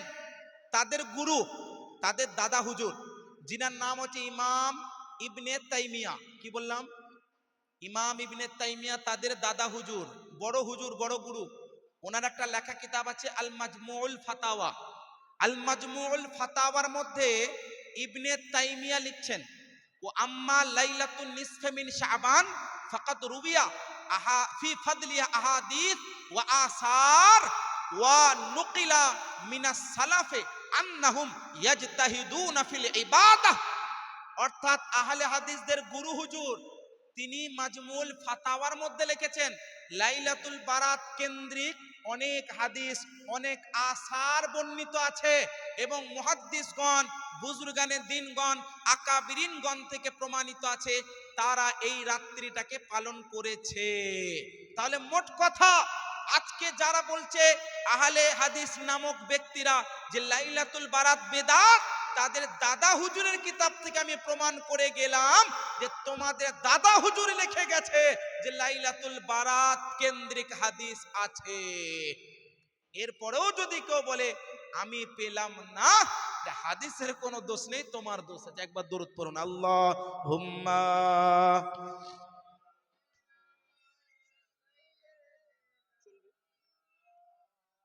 মুহাম্মাদ ওয়া আলা আলি মাওলানা মুহাম্মদ ওয়া আলা আলি মাওলানা মুহাম্মদ সাল্লাল্লাহু তাআলা আলাইহি সাল্লাম। এরপর এমন কিছু আচম্বা বলতে মানে বিস্ময়কর, চমৎকার এবং আশ্চর্যজনক কিছু বাক্য ব্যবহার করে। আজকে কিছু মানুষ আছে যারা এই রকম, বুঝলেন, কিছু বাক্য ব্যবহার করে যারা আগে পিছিয়ে কোথাও দেখে না, এমনি মুখ থেকে বের করে দেয়। যেমন আজকে দেখবেন লাইলাতুল বারাতকে কেন্দ্র করে, আমি লাইলাতুল বারাত স্পেশালি এই জন্য বলছি, আমাদের সামনে এই পবিত্র রজনীটা আসতে চলেছে। লাইলাতুল বারাতকে কেন্দ্র করে এমন কিছু বক্তব্য আজকে সোশ্যাল মিডিয়াতে ঘোরপাক খাচ্ছে, তার মধ্যে একটা বড় ঘোরপাক কি জানেন? কিছুদিন আগে একজন ব্যক্তি বলছেন লাইলাতুল বারাতকে কেন্দ্র করে কোনো ব্যক্তি যদি মসজিদে যায় এবং লাইলাতুল বারাতকে কেন্দ্র করে কেউ যদি নামাজ পড়ে সে গুনাহগার, সে গুনাহগার। আমি ছোট্ট করে বললাম, এরকম অনেক বড় কথা বলেছে, সে গুনাহগার। কেন? যুক্তি দেখেন, লজিক। জোহরের নামাজ কয় রাকাত? ফরজ নামাজ কয় রাকাত? 4 রাকাত। যদি 4 রাকাতের জায়গা যদি এক্সট্রা কেউ 2 রাকাত বাড়িয়ে দেয় আর 6 রাকাত পড়ে তো জায়েজ হবে? উত্তরে বলেন। কেউ যদি 4-এর জায়গায় 6 পড়ে তো জায়েজ হবে গো? জোরে বলেন হ্যাঁ কি না। হবে না। কেন? 4 রাকাত নামাজ হচ্ছে ফরজ, আর আল্লাহ বলছেন লা তাবদীলা লিকালিমাতিল্লাহ, আল্লাহ যেটা ফরজ করে দিয়েছেন ওটা আর পরিবর্তন হবে না। তো যুক্তি দেখছেন, যুক্তি দেখছেন। আমরা যেমন বললাম লাইলাতুল বারাতে নামাজ পড়লে ক্ষতি কি, তো তারা তখন উত্তরে বলছে জোহরের 4 রাকাতের জায়গায় 6 রাকাত পড়লে ক্ষতি কি, 2 রাকাত বেশি পড়বো। আপনাকে এটা, আপনাকে যুক্তি দিচ্ছে আপনাকে। আপনি লাইলাতুল বারাতে নামাজ পড়ছেন না, আপনি বলছেন নেকি নিতে ক্ষতি কি, নামাজ পড়তে ক্ষতি কি, আমল করতে ক্ষতি কি, রোজা রাখতে ক্ষতি কি। তো আপনাকে বলবে জোহরের 4 রাকাতের জায়গায় 6 রাকাত পড়তে ক্ষতি কি, রমজান মাসের 30টি এক মাসের জায়গায় 1.5 মাস রোজা রাখতে ক্ষতি কি। হ্যাঁ, দিনের বেলায় রোজা রাখছেন তো দিনের সঙ্গে রাতের বেলায় রাখলে ক্ষতি কি। এগুলো হচ্ছে যুক্তি। আচ্ছা, এই যুক্তিগুলো কি আপনার মনে হচ্ছে ঠিক? এটা কি যুক্তিযুক্ত বলে না অযৌক্তিক কথা? অযৌক্তিক। কেন? দেখেন, দুটা দেখতে একই। জোহরের নামাজ ওটা নামাজ, লাইলাতুল বারাতের নামাজ ওটা নামাজ, দেখতে একই, শুনতে একই, কিন্তু পার্থক্য আছে। জোহরে হচ্ছে ফরজ নামাজ আর লাইলাতুল বারাত হচ্ছে নফল নামাজ। এই বেটা মূর্খ কত বড় ধোকা আপনাকে দিচ্ছে দেখেন। বুঝা, তোমাদের মুফতি আবু বকর মিসবাহ সাহেব বলে গেল সেদিন যে লাইলাতুল বারাতে 2 রাকাত নামাজ পড়তে ক্ষতি কি, নেকি তো পাবে। তো তাহলে কাল থেকে জোহরে 6 রাকাত পড়ো, 2 রাকাত বেশি পড়ো, ক্ষতি কি। তো কত বড় ধোকা দেখেন, কত বড় ধোকা। আরে ভাই, জোহরে তো ফরজ নামাজ, আর আল্লাহ কোরআনে বলছে লা তাবদীলা লিকালিমাতিল্লাহ, আল্লাহ যেটা ফরজ করে দিয়েছেন ওটা আর পরিবর্তন হবে না। কিন্তু নফলের জন্য কোনো তো সীমা নেই। আমি বলছি নফলের কথা, ও বলছে ফরজের কথা। কোথায় নফল কোথায় ফরজ? আসমান জমিনের তফাতও নেই, অনেক বেশি। কিন্তু আপনাকে এইভাবে ধোকা দিচ্ছে। আপনাদের মতো সাধারণ যারা ইয়াং জেনারেশন, তারা কি ভাবছে, হ্যাঁ যুক্তি তো ঠিকই, যুক্তি তো ঠিকই, ওটাও নামাজ এটাও নামাজ। তারপর বলছে রোজা 1 মাসের জায়গায় 1.5 মাস রাখবো, ক্ষতি কি। যুক্তি দিচ্ছে আপনাকে। তো যেমনি ভাবে 1.5 মাস রাখা যাবে না, সেরকম শবে বারাতে রোজা রাখা যাবে না। যেমনি ভাবে জোহরকে 6 রাকাত করা যাবে না, সেরকম লাইলাতুল বারাতকে নামাজ পড়া যাবে না। কেন? এটা বিধান মাল। আরে ভাই, আমি কি ফরজ বিধান বলছি? আমি কি আবশ্যক বললাম? না, এটা নফল। নফলের জন্য কোনো সীমা না, যে কোনো সময় নামাজ পড়তে পারেন। হ্যাঁ, আমি যদি বলতাম লাইলাতুল বারাতে 2 রাকাত পড়তেই হবে, আপনাকে রোজা রাখতেই হবে, তাহলে হুকুমটা আলাদা হতো। আমি বললাম পড়া যাবে, যাবে কি যাবে না এটা বলছেন না, পড়তেই হবে এটা আপনি বলেন। এটা জবরদস্তি নয়। আমরা তো বলি না যে পড়তেই হবে, আমি যে পড়ো ভাই, যে ভাগ্যবান হবে, যে ব্যক্তি নসিব বলা হবে সে পড়বে, আল্লাহ তাকে দান করবে। আর একটা হাদিস এরকম আছে, আমি বলছি শোনে। হাদিসটা সনদ নিয়ে আমি কথা বলছি না, কারণ হাদিসটা সনদ নিয়ে কথা বলে লম্বা হবে, আমি অন্য একটা দিকে যাব। হাদিসের মধ্যে আছে যখন লাইলাতুল বারাত হয়, বারাতের রাত, আল্লাহর তরফ থেকে গাইবি আওয়াজ আসে, মানে ফেরেশতাকে দিয়ে আল্লাহ বলেন, হে ফেরেশতা তুমি বলো কি, আলা আলা মিম মুস্তাসরিকিন, আলা মিম মুস্তারজিকিন, তোমাদের মধ্যে কেউ কি এমন আছো যারা রিজিক চাইছো। লাইলাতুল বারাতে এটা আওয়াজ আসে, আল্লাহর তরফ থেকে এটা বলা হয়, অনুগ্রহ করা হয়, এ বান্দা তোমাদের মধ্যে কেউ কি আমার কাছে রিজিক চাইছো, রিজিক চাইছো, ফারজুকাহ, যে চাইবে তাকে আমি দেব। আলা মিন মুস্তাগফিরিন ফাগফির আলাহ, কেউ কি আমার কাছে ক্ষমা কামনা করছে, ক্ষমা প্রার্থনা করছে, আমি আল্লাহ তাকে মাফ করব। আলা কাজা আলা কাজা আলা কাজা হাত্তা ইয়াতলু আল ফজর, ফজর পর্যন্ত এই রকম আহ্বান হয়, মানে আল্লাহর পক্ষ থেকে এরকম বলা হয়, এ ফেরেশতা যাও গিয়ে দেখো কে কে আমার কাছে রোজি চাইছে। ফেরেশতার দরকার নেই আমাদের বোঝানোর জন্য, আল্লাহ বলছেন ফেরেশতাকে দিয়ে বলাই। কে কে আমার কাছে রুজি চাইছে, কে কে ক্ষমা প্রার্থনা করছে, কখন? লাইলাতুল বারাতে। আমি আল্লাহ তাকে কি করি? ক্ষমা করি। আমি আল্লাহ কি করে তাকে রুজি দান করি। তাহলে আল্লাহর নবীর হাদিস থেকে প্রমাণ পেলাম, হাদিসে কুদসি থেকে, যে আল্লাহ দান করেন, আল্লাহ ক্ষমা করেন ওই রাত্রিতে। তাহলে ওই রাত্রির সম্পর্কে যদি কেউ আপনাদেরকে বাধা দেয়, তাহলে ওটা শুনবো না, বরং এইটা যেটা নফল ইবাদত, এটা আমরা করব। তো এই যুক্তিটা কোনো যুক্তি নয়, এটা অযৌক্তিক কথা, কারণ এটা নফল, আর সে আপনাকে ফরজের জালে ফাঁসিয়ে আপনাকে নফলটার উপরে বাধা দিচ্ছে। এরপর হালুয়া আপনি খাচ্ছেন, পায়খানা ওর হচ্ছে, হয় না? কি গো, সুজি আপনি খাচ্ছেন, বাদাম আপনি খাচ্ছেন, কাজু আপনি খাচ্ছেন, ব্যথা ওর হচ্ছে, হয় না? আপনি সুজি হালুয়া খাচ্ছেন, ওর ব্যথা শুরু, ও মেট্রোজিল আনতে চলে গেছে দোকানে, যে কটা মেট্রোজিল দাও। কেন? ওর হাগা হচ্ছে। আরে ভাই, আমি সুজি খাবো, আমি হালুয়া খাবো, তোমারও তো পেট ব্যথা কিসে? হ্যাঁ, হালুয়া খাবো, হালাল জিনিস, ওর জন্য আবার দলিল লাগবে? আল্লাহর রসুল বলে দিয়েছেন সুনানে আবি দাউদ শরীফের, कि अल हलालु मा अहल्लल्लाहु फी किताबी वल हरामु मा हर्रमाल्लाहु फी किताबी वमा साकाता अनहु फाहुवा मिम्मा आफान। সুনানে আবি দাউদ শরীফ সহিহ হাদিসের কিতাব, এই হাদিসটি সনদ হচ্ছে সহিহ। আল্লাহর নবী বলছেন, যেগুলো হালাল আল্লাহ কিতাবে বলে দিয়েছেন, যেগুলো হারাম আল্লাহ বলে দিয়েছেন, যেগুলো থেকে আল্লাহ চুপ আছেন ওইগুলো বান্দাদের জন্য মাফ। আল্লাহ পাক কি বলেছেন যে সুজি খাওয়া হারাম? আল্লাহ পাক কি বলেছেন বাদাম খাওয়া হারাম? আল্লাহ পাক কি বলেছেন আপনার দুধ খাওয়া হারাম? আল্লাহ পাক কি বলেছেন নারকেল খাওয়া হারাম? এই বেটা বুঝলেন, যখন আপনি সুজিকে, নারকেলকে, আপনার কাজুকে, দুধকে মাখিয়ে দিয়ে হালুয়া বানিয়ে দেবে, বলছে হারাম। ভারী সমস্যা। এই হচ্ছে বুঝলেন এদের সমস্যা, যে হালুয়ার উপরেও প্রশ্ন, মানে আপনাকে খেতেও দেবে না, আপনাকে খেতেও দেবে না, এটা হারাম, এটা বিদআত। আর সকালবেলায় যদি ওর বাড়িতে দিয়ে আসার মধ্যে যাবে, হ্যাঁ, সকালবেলায় যদি আপনি বাড়িতে দিয়ে আসেন, কি গো চাচা আসেন বাড়িতে, হ্যাঁ এই হালুয়াটা নেন, সকালবেলায় খাবে, রাত্রে খাবে না, কারণ রাত্রে লাইলাতুল বারাত, রাত্রে শবে বারাত, আর শবে বারাতে হালুয়া খাওয়া যাবে না, কিন্তু সকালবেলা হলে খাবে। কেন? রাত্রে বেলায় বিদআত, সকালবেলায় যায়। এরকম অনেক ভরি ভরি উদাহরণ আছে রে ভাই, আপনারাও এরকম দেখেছেন অনেক।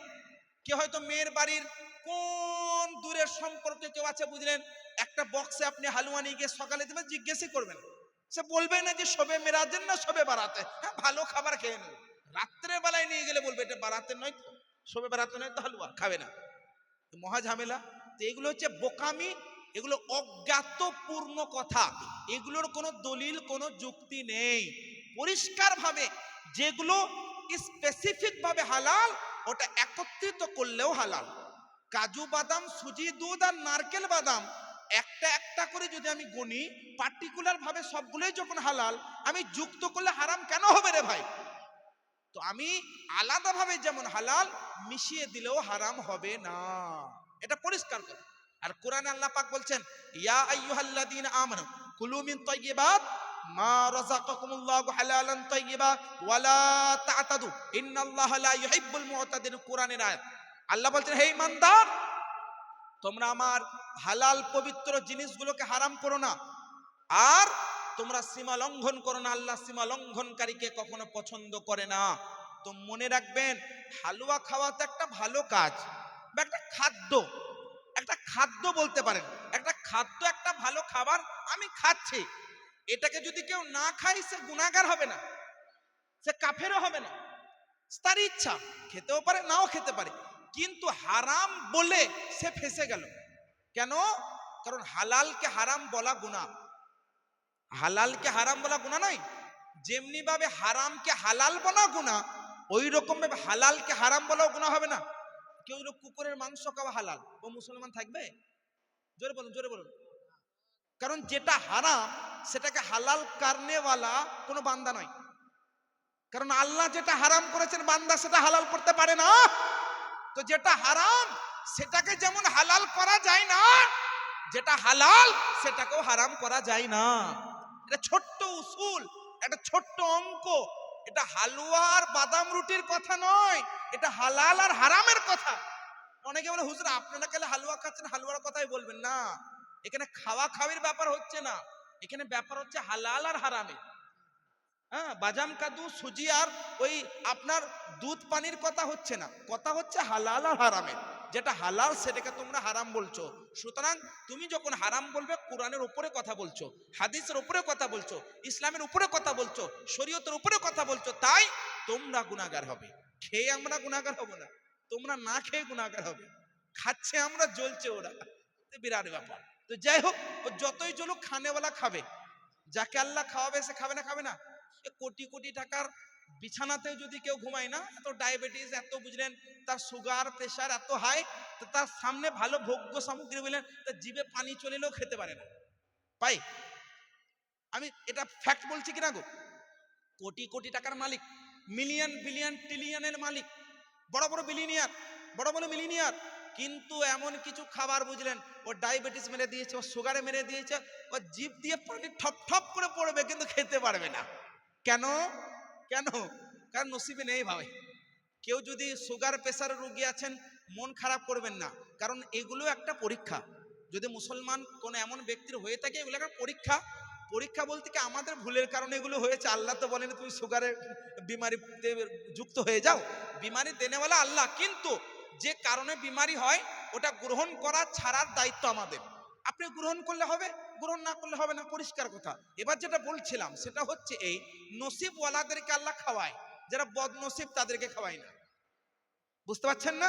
এই পবিত্র মাহে মুহররমুল হারাম এলে বুঝলেন, পবিত্র মাহে মুহররমুল হারাম এলে কিছু মানুষ আছে যারা উৎকৃষ্ট ভোগ্য সামগ্রী উপভোগ করে, দান খয়রাত করে, এই দান খয়রাতের মাধ্যম দিয়ে তারা মুহররমুল হারাম পালন করে। আর কিছু মানুষ অযথা নিজেকে মেরে ধরে কুটে ফুটে বুঝলেন ব্যস্ত আছে না নেই গো? এরকম আছে না নেই? অনেকে নোংরা কাজে লিপ্ত, আর অনেকে ভালো সঠিক পদ্ধতি অবলম্বন করছে, এরকম অনেক আছে না নেই? তো শরীয়ত এবং ইসলাম যেটা দেখতে তেমন নয়, মানে আজকে যেটা মানুষ বলবে সেটা নয়। আল্লাহ নবী যেটা বলেছেন হাদিসে, পবিত্র কোরআনে যেটা আছে, ইজমা কিয়াসের মাধ্যম দিয়ে যেটা প্রমাণিত, এই চারটে দলিল বহির্ভূত কোনো কথা মানা যাবে না। আজকে দেখবেন নতুন নতুন জামাতের উৎপত্তি হচ্ছে। হ্যাঁ, হচ্ছে না? এই বাপ বেটা রাত্রে বেলায় গল্প করে কোন রকম ভাবে ঘুমাচ্ছে, সকালবেলায় বেটা উঠে অন্য একটা ফতুয়া হচ্ছে না। এগুলো ফ্যাক্ট বলছে আপনাকে, বর্তমানে হচ্ছে। মানে বাপ বেটা ভালো মন্দ কথা বলে ঘুমাতে গেল নিজে নিজে ঘরে, এই বেটা বুঝলেন মোবাইল দেখে কি যে হলো 5 মিনিটের ভিডিওতে, সকালবেলায় বাপকে বলছে এগুলো বিদাত, এগুলো না যায়, এগুলো হারাম। কেউ আবার বলছে আলী আলী না বললে মুসলমান হবে না, কেউ বলছে আলী আলী না বললে মুসলমান হবে না। আমি বলছি যারা মুসলমান তারা কি মৌলা আলী রাদিয়াল্লাহু তাআলা আনহুর নাম নেয় না? তারা আলী আলী, যারা বলে মৌলা মৌলা আলী মুশকিল কুশা হায়দার কাররার ফাতেহ খাইবার হযরত আলী কাররামুল্লাহু তাআলা ওয়াজহুল কারীম, পবিত্র নামকে পবিত্র ভাবে নেয়। তোমার মতো আলী আলী বলে নিজেকে মুসলমান প্রমাণ করতে হবে না। এক। 2 নম্বর, কেউ আবার দেখছেন শুধু সাহাবী সাহাবী সাহাবী সাহাবী করে পাগল, আর মৌলা আলী রাদিয়াল্লাহু তাআলা আনহুর নাম শুনে বুঝলেন জ্বলছে, তারাও মুসলমান নয়। আমি পরিষ্কার কথা বলছি শোনেন, দুইটি যদি চোখ থাকে, আপনার দুইটি চোখ যতক্ষণ পর্যন্ত ভালো না হবে পুরোটা দেখতে পাবেন না। একটি চোখ দিয়ে অন্ধকারই মনে হবে, একদিকে অন্ধকার একদিকে উজালা, কিন্তু দুইটি চোখের মধ্যে যদি কম্পেয়ার করেন যে ডান ভালো না বাম ভালো, ডান ভালো না বাম ভালো, কেউ কম্পেয়ার করতে পারবে? কেউ পারবে গো? কি গো, আপনাদের মধ্যে পারবে নাকি কেউ? আপনাদের মধ্যে কারো চোখ নিলে পারবেন? কেউ দেবে না। আরে ডান চোখ যেমন আমাদের জন্য মূল্যবান, বাম চোখও কি গো মূল্যবান। আরে বাম হাত কি রে ভাই, এ তো হাগে মুতে ছুঁচি আমরা না। ডান হাতের যেমন কদর আছে বাম হাতেরও কদর আছে। আল্লাহ পাক ডান হাতের জন্য কিছু কাজ রেখেছেন, বাম হাতের জন্য কিছু কাজ রেখেছেন। এটা ভাবলে হবে না এটা দিয়ে ছুঁচি এটা দিয়ে খায় না। মহান আল্লাহ পাক তার জন্য হিকমত রেখেছেন। আমি যে ভাষাগুলো বলছি খারাপ লাগতে পারে, বাট এটা ফ্যাক্ট, এটা বুঝতে হবে, মনে রাখবেন। আমাদের প্রত্যেকে সঠিক আকীদা রাখতে হবে। মহান নবী সাল্লাল্লাহু আলাইহি সাল্লামের মুবারক বাণী, মহান নবী হচ্ছেন ইলমের সমুদ্র, ইলমের সমুদ্র। ওই সমুদ্র থেকে অনেকগুলো নালা, অনেকগুলো নদী, অনেকগুলো পুকুর, অনেকগুলো তালাব বেরিয়েছে। ওই সমুদ্রের নদ নদী, সমুদ্রের পুকুর, তালাব সবগুলো কিন্তু মহান নবীর শাখার পোশাখা, মহান নবীর ইলমের শাখা পোশাখা। মহান নবীর সাহাবায়ে কেরামগণ, মহান নবীর আহলে বায়াতে পাকগণ, এই দুজনকেই মেনে যদি কেউ না চলতে পারে মুসলমান থাকবে না। কেউ যদি বলে আমরা সাহাবীকে মানি, আহলে বায়াতকে মানি না, আমি বলবো তোমার সাহাবীকে মানার দাবি করাটা মিথ্যা। কেউ যদি বলে আমরা আহলে বায়াতকে মানি, সাহাবীকে মানি না, আমি বলবো তোমার আহলে বায়াতকে দাবি করাটা মিথ্যা মিথ্যা মিথ্যা। কারণ শুধু সাহাবীকে মানা আহলে বায়াতকে ছাড়াও যেমন আপনার গুমরাহি, তেমনি আহলে বায়াতকে মানা সাহাবীকে ছাড়াও হচ্ছে গুমরাহি। আপনার জন্য পরিষ্কার কথা হচ্ছে, আপনাকে যেমনি ভাবে ডান চোখ হিসেবে যদি আহলে বায়াতকে রাখেন, বাম চোখ হিসেবে সাহাবায়ে কেরামকে রাখতে হবে। ডান চোখ হিসেবে যদি সাহাবায়ে কেরামকে রাখেন, বাম চোখ হিসেবে আপনাকে আহলে বায়াতকে রাখতে হবে। অর্থাৎ আহলে বায়াত পাককেও মানতে হবে, সাহাবায়ে কেরামকেও মানতে হবে, তবে আপনি মুসলমান থাকতে পারবেন। এটা আমার ঘরের কথা নয়। আজকে বড় বড় মৌলবি বেরিয়েছে, বুঝলেন। একজনের নাম হচ্ছে ওলিউল্লাহ। কি নাম? কি নাম? ওলিউল্লাহ।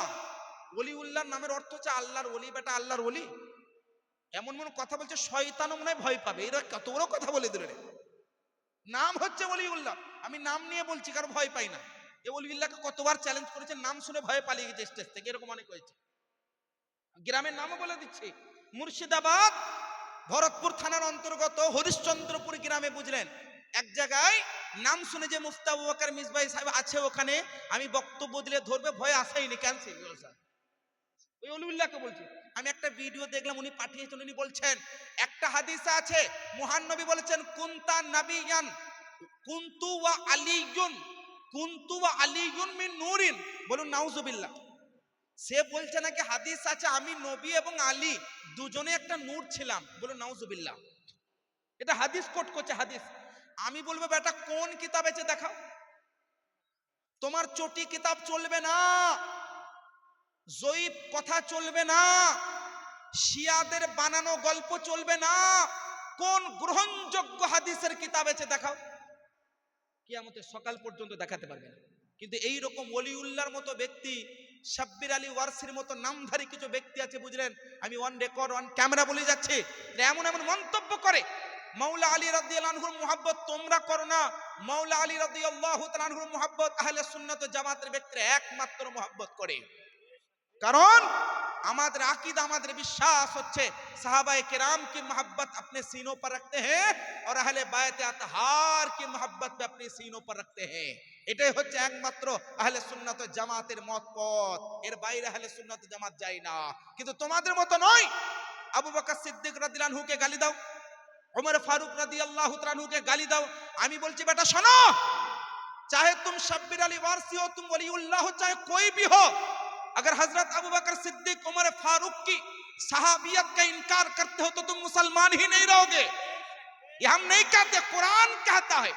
कुरान कहता है कि अगर कोई अबू बकर सिद्दीक उमर फारूक रदी अल्लाह तआला अन्हुमा इन दोनों की सहाबियत का इनकार करता है तो वह मुसलमान नहीं रह सकता है, वो काफिर हो जाएगा।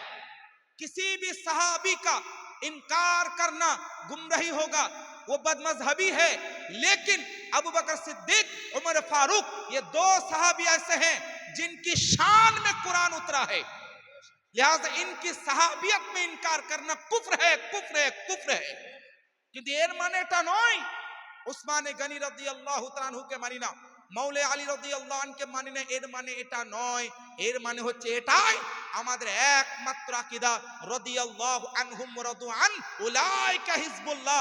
सारे सहाबी अगर एक लम्हा के लिए सहाबी हो, उस सहाबी के सामने करोड़ों लाखों हजारों तमाम गौस को एक तरफ रखा जाए, वो एक लम्हे का सहाबी को एक तरफ रखा जाए, उसके पैर उनके कदम मुबारक के धूल के बराबर तमाम गौस नहीं हो सकते।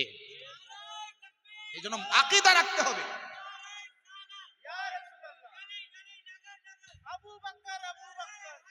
या अली आला हजरत, आला हजरत।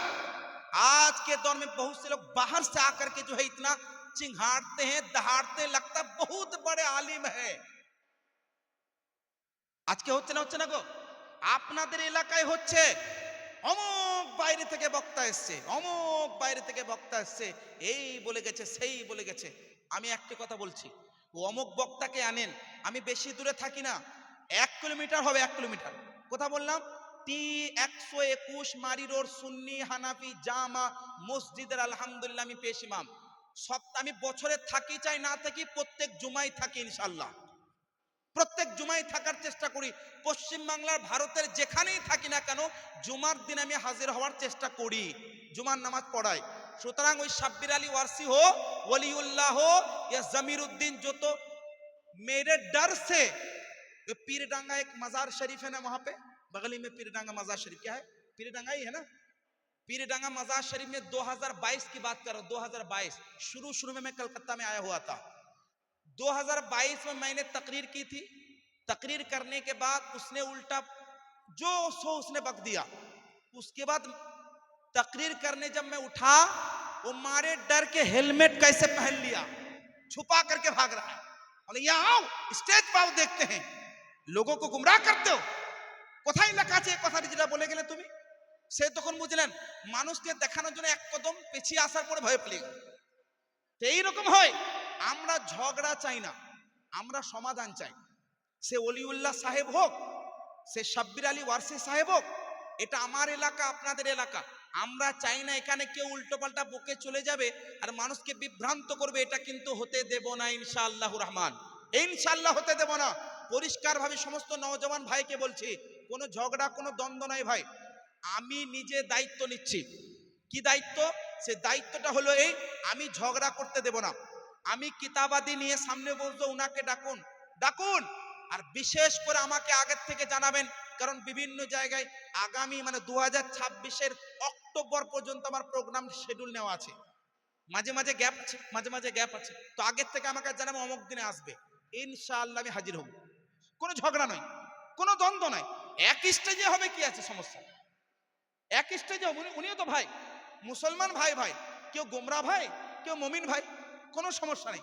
আমি তাকে গুমরা যদি ভাবি, তো গুমরা ভাই মুসলমান ভাই, কোনো সমস্যা নাই, দুই ভাই বসা হবে, নাও কোরআন হাদিস পেশ করা হোক, কোন কিতাবের মধ্যে লেখা আছে না। এইরকম বললে হবে না যে আবু বকর সিদ্দিক নাকি এই করেছেন, ওমর ফারুক এই করেছেন, উসমানে গানি এই করেছেন। আর তোমার ঘরের কথা চলবে, হাদিস নিয়ে কথা হবে, তাফসীর নিয়ে কথা হবে, মুহাদ্দিসিনে কেরামের বাক্য নিয়ে কথা হবে, তোমার লেখা বই নিয়ে কথা হবে না, গ্রহণযোগ্য কিতাব থেকে কথা হবে।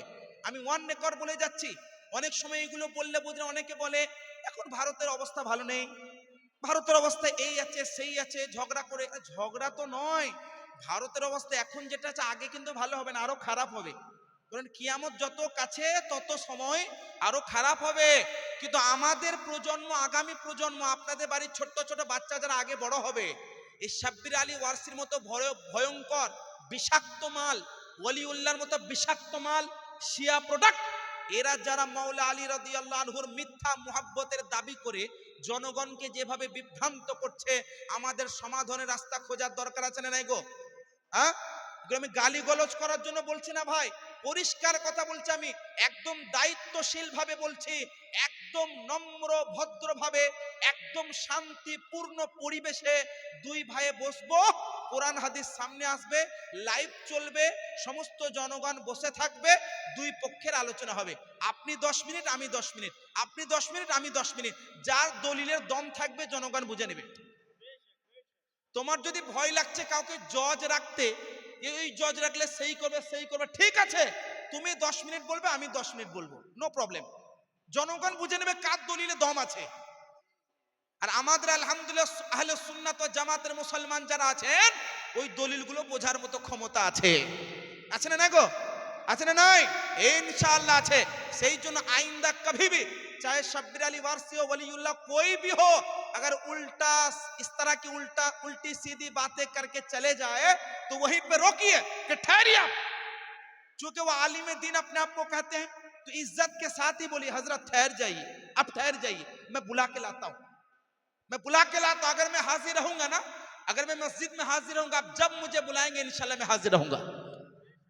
अगर मैं हाजिर रहा, अगर हाजिर नहीं रहा तो मैं वक्त दूंगा कि फला दिन बुलाइए, मैं बैठूंगा इंशाल्लाह। তো সেই জন্য আমাদের বিভ্রান্ত নয়, আমরা সমাধান চাই। কারণ যতক্ষণ পর্যন্ত সমাধান না হবে, আমি বলে যাব, উনি বলে যাবেন, আবার উনি বলে যাবেন, আবার আমি বলবো, এইরকম ভাবে হবে, কথা কাটাকাটি হবে, কোনো সমাধান হবে না। সেই জন্য যদি সমাধান চান তো এইরকম একটা স্টেজেই ডাকুন, ওরও অত বেশি হাবিজাবি করার কোনো ব্যাপার নেই, পরিষ্কার কথা পালাবে। তো ওইটাই কথা, কেউ যদি বলে যায়। আর একটি কথা মনে রাখবেন, আজকের যুগে আহলে সুন্নাত ও জামাতের আলেম, আমি আমার কথা বাদ দিলাম, আলহামদুলিল্লাহ আমার এমন ছাত্র আছে না, এরকম 100 খানা সাব্বির আলী ওয়ারসির 1 মিনিটের মুখ বন্ধ করে দেবে, 1 মিনিট বলতে দেবে না। কেন? গলা ধরবে না। দলিলের মজবুতি, দলিলের মজবুতি, এমন মজবুত দলিল তার সামনে পেশ করবে, ওই দলিলটা খণ্ডন করার মতো সুযোগ পাবে না, পোশাক পায়খানা করার বাহানা করে পালাবে। বলে রাখলাম, আমি এত বড় কথা বলে রাখলাম, কোনো কালি ফালি নয়, এটা হয়েছে। আর আমার সঙ্গে এরকম অনেক ডিবেট হয়েছে অনেক ব্যক্তির সঙ্গে, যারা এইরকম বাহানাবাজি করে, না হুজুর এই ঝামেলা হবে, না হুজুর এই সমস্যা হবে, এই পুলিশ প্রোটেকশন পাবো না, এই হবে না, সেই হবে না। আমি এক জায়গায় স্ট্যাম্প পেপার নিয়ে গেছি ঝাড়খণ্ডে, কোথায় বললাম? ঝাড়খণ্ডে, পাকুড় থানায়, ঝাড়খণ্ডে এক জায়গায় স্ট্যাম্প পেপার নিয়ে গেলাম, যে ভাই ঠিক আছে যা যা বলবে লিখবো স্ট্যাম্প পেপারে, এবং লেখার পরে বুঝলো ওই মোতাবিক মোনাজারা হবে। আমার স্ট্যাম্প পেপার দেখে ভয় বলছে আমি এটা মানিনি, তো এটা আমি দাবি করিনি, বাদ দেন। তো এইগুলো হয়, পরিষ্কার কথা, দলিল নিয়ে কথা হবে, কোনো গালি গোলজ নয়, কোনো ঝগড়া নয়, যেটা পরিষ্কার সমাধান আমাদের সামনে খুলে যাবে। সেই জন্য মুসলমান সাবধান, মহান নবী সাল্লাল্লাহু আলাইহি ওয়াসাল্লাম সতর্ক করে গেছেন, ভবিষ্যৎবাণী করে গেছেন, কিয়ামতের আগে এই রকম নানান ফিরকার আবির্ভাব ঘটবে, যারা নানান ভাবে জনগণকে বিভ্রান্ত করবে। ওই সময় তোমরা একটা কাজ করো, সেই কাজটা কি? মজবুতির সঙ্গে কোরআনে পাক, আহলে বায়তে পাক, ইনাদের দামান ধরে নিও। আর আহলে বায়তে পাকের মধ্যে কোন আহলে বায়ত এটা বলেননি যে আবু বকর সিদ্দিক গাদ্দারি করেছেন, উমরে ফারুক গাদ্দারি করেছেন, উসমানে গনি গাদ্দারি করেছেন, কোন আহলে বায়ত এটা বলেন না। আমি চ্যালেঞ্জ করে গেলাম, কিয়ামতের সকাল পর্যন্ত আমার আগামী প্রজন্মরা চ্যালেঞ্জ করে যাবে, তোমার আগামী প্রজন্মরা জীবনে এটা অ্যাকসেপ্ট করবে না। কোন আহলে বায়ত এটা বলেনি। মাওলা আলী রাদিয়াল্লাহু তাআলা আনহুর মুহাব্বত আমাদের হৃদয়ে, মাওলা আলী রাদিয়াল্লাহু তাআলা আনহুর প্রেম আমাদের অন্তরে। কিন্তু মনে রাখবেন, আমরা একটাই কথা বলি, মাওলা আলী যেটা বলেছেন ওটা আমাদের শেষ কথা, আমরা যুক্তি দিই না। ইমামে আলী মাকাম, ইমামে হাসানে মুজতাবা রাদিয়াল্লাহু তাআলা আনহু যেটা করেছেন, যে ফয়সালা নিয়েছেন, আমাদের জন্য সেটা শেষ কথা। আমি আপনি ইমামে হাসানে পাকের উপরে যাব না। সাইয়্যিদুনা আমিরে মুয়াবিয়া রাদিয়াল্লাহু তাআলা আনহুকে ইমামে হাসানে পাক উনি খিলাফত এবং হুকুমতকে সমর্পণ করে দিয়েছেন। কেন করেছেন, কিসের জন্য করেছেন, কখন করেছেন, কোন সিচুয়েশনে করেছেন, আই ডোন্ট কেয়ার। আমাদের জন্য একটাই কথা, আমার ইমাম ইমামে আলী মাকাম ইমামে হাসানে পাক যেটা ফয়সালা নিয়েছেন, কিয়ামত পর্যন্ত সুন্নি মুসলমান ওটাকেই মানবে। कियामत पर्यंत सुन्नी मुसलमान उठाके मानबे। हम यही नहीं कहते इसलिए नहीं माना, इसलिए नहीं माना, इसलिए क्या, इसलिए दिया, अरे इसलिए उसलिए छोड़ो, हमारे इमाम ने दिया था कि नहीं दिया था? अगर दिया था तो एक गुलामान इमाम होने के बावजूद हमारे आपके ऊपर जरूरी है कि आप भी उस फैसले को तस्लीम करें। আর এটা ইমামে আলী মাকাম ইমামে হাসানে পাকের উপরে আপত্তিকর মন্তব্য হবে। কেন? যে না, আমিরে মুয়াবিয়া একজন গুমরা ছিল, ও গুমরা ব্যক্তিকে হুকুমত, আরে বা হুকুমত পাওয়ার যোগ্য ছিল কি ছিল না, তোমার আমার চাইতে কি ইমামে আলী মাকাম বেশি জানতেন না? নাউজুবিল্লাহ।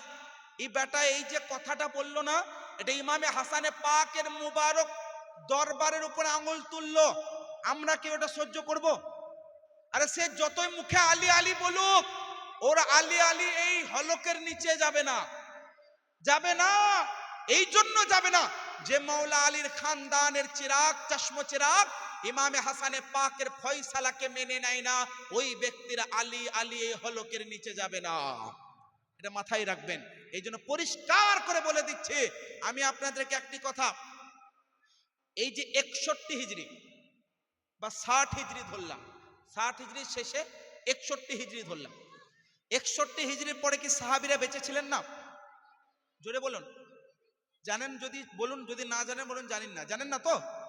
আচ্ছা, 61 হিজরি তো দূরে থাক, 100 হিজরি পর্যন্ত দুনিয়াতে বড় বড় সাহাবীরা ছিলেন।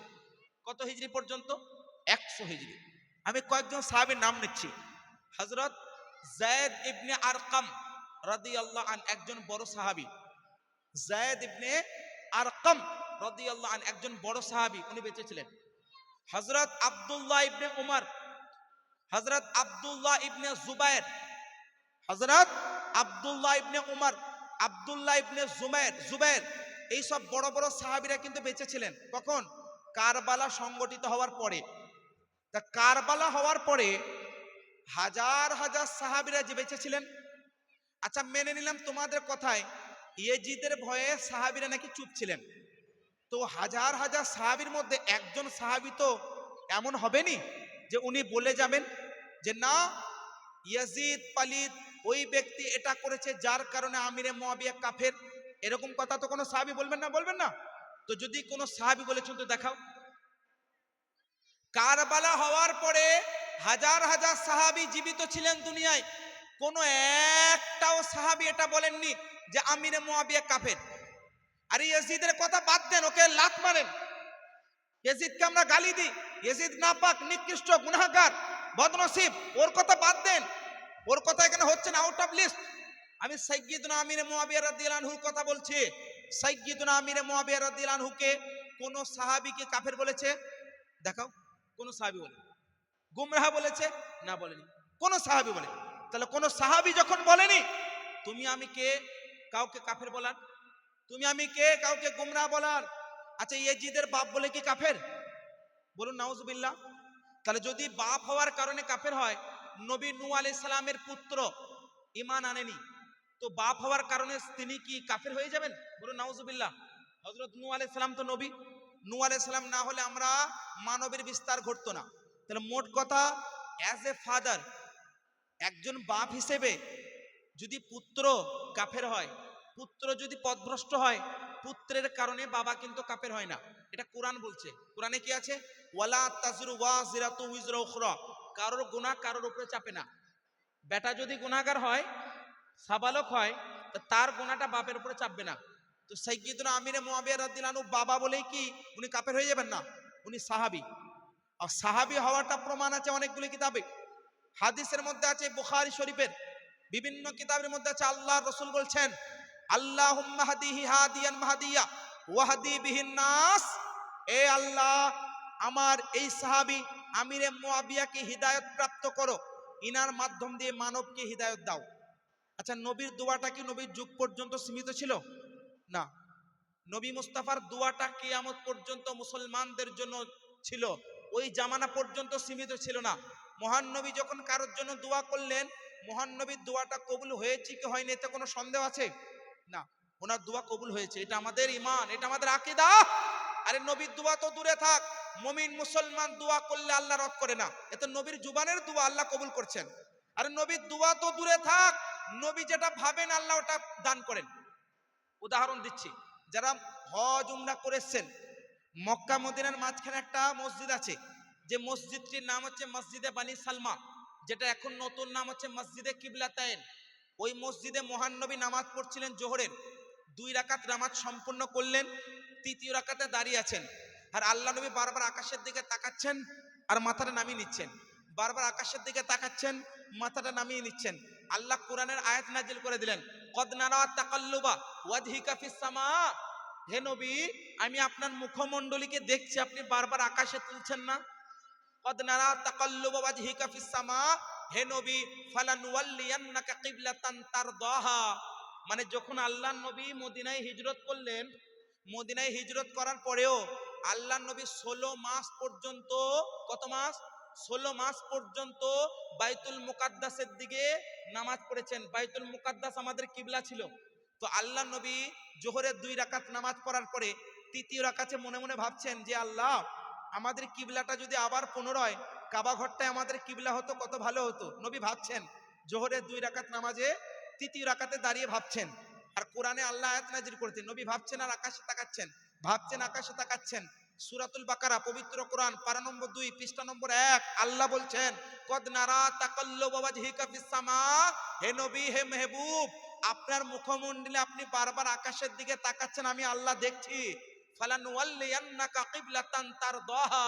হে নবী, আপনি যেটাকে কিবলা করতে চাইছেন ওই দিকে মুখটা ফিরিয়ে নেন। ए महबूब, हम आपके रुखे ज़ैबा को मुशाहदा कर रहे हैं, आप जिसको किबला बनाना चाहते उस तरफ रुख कर दीजिए। আপনি যেটাকে কিবলা করতে চান ওদিকে ঘুরে যান। এটা বলেননি আল্লাহ, এটা আল্লাহ বলেননি যে কাবার দিকে ঘুরে যান, কাবার দিকে ঘুরে যান। খুবই এটা মোস্ট ইম্পর্টেন্ট বিষয়। কোরআন থেকে বলছি আমি, সূরাতুল বাকারা 2 নম্বর পারা প্রথম পৃষ্ঠার আয়াত, ফালানুওয়াল্লিয়ান্নাকা কিবলাতান তারদাহা, ফালানুওয়াল্লিয়ান্নাকা, আমি অবশ্যই অবশ্যই আপনাকে করে দেব কিবলাতান, ওইটাকে কিবলা করে দেব, তার দহা, যেটাকে আপনি কিবলা করতে চাইছেন। কাবা ঘরের কোনো উল্লেখ নেই। হে নবী, আপনি যেটাকে কিবলা করতে চান আমি খোদা ওটাকে করে দেব।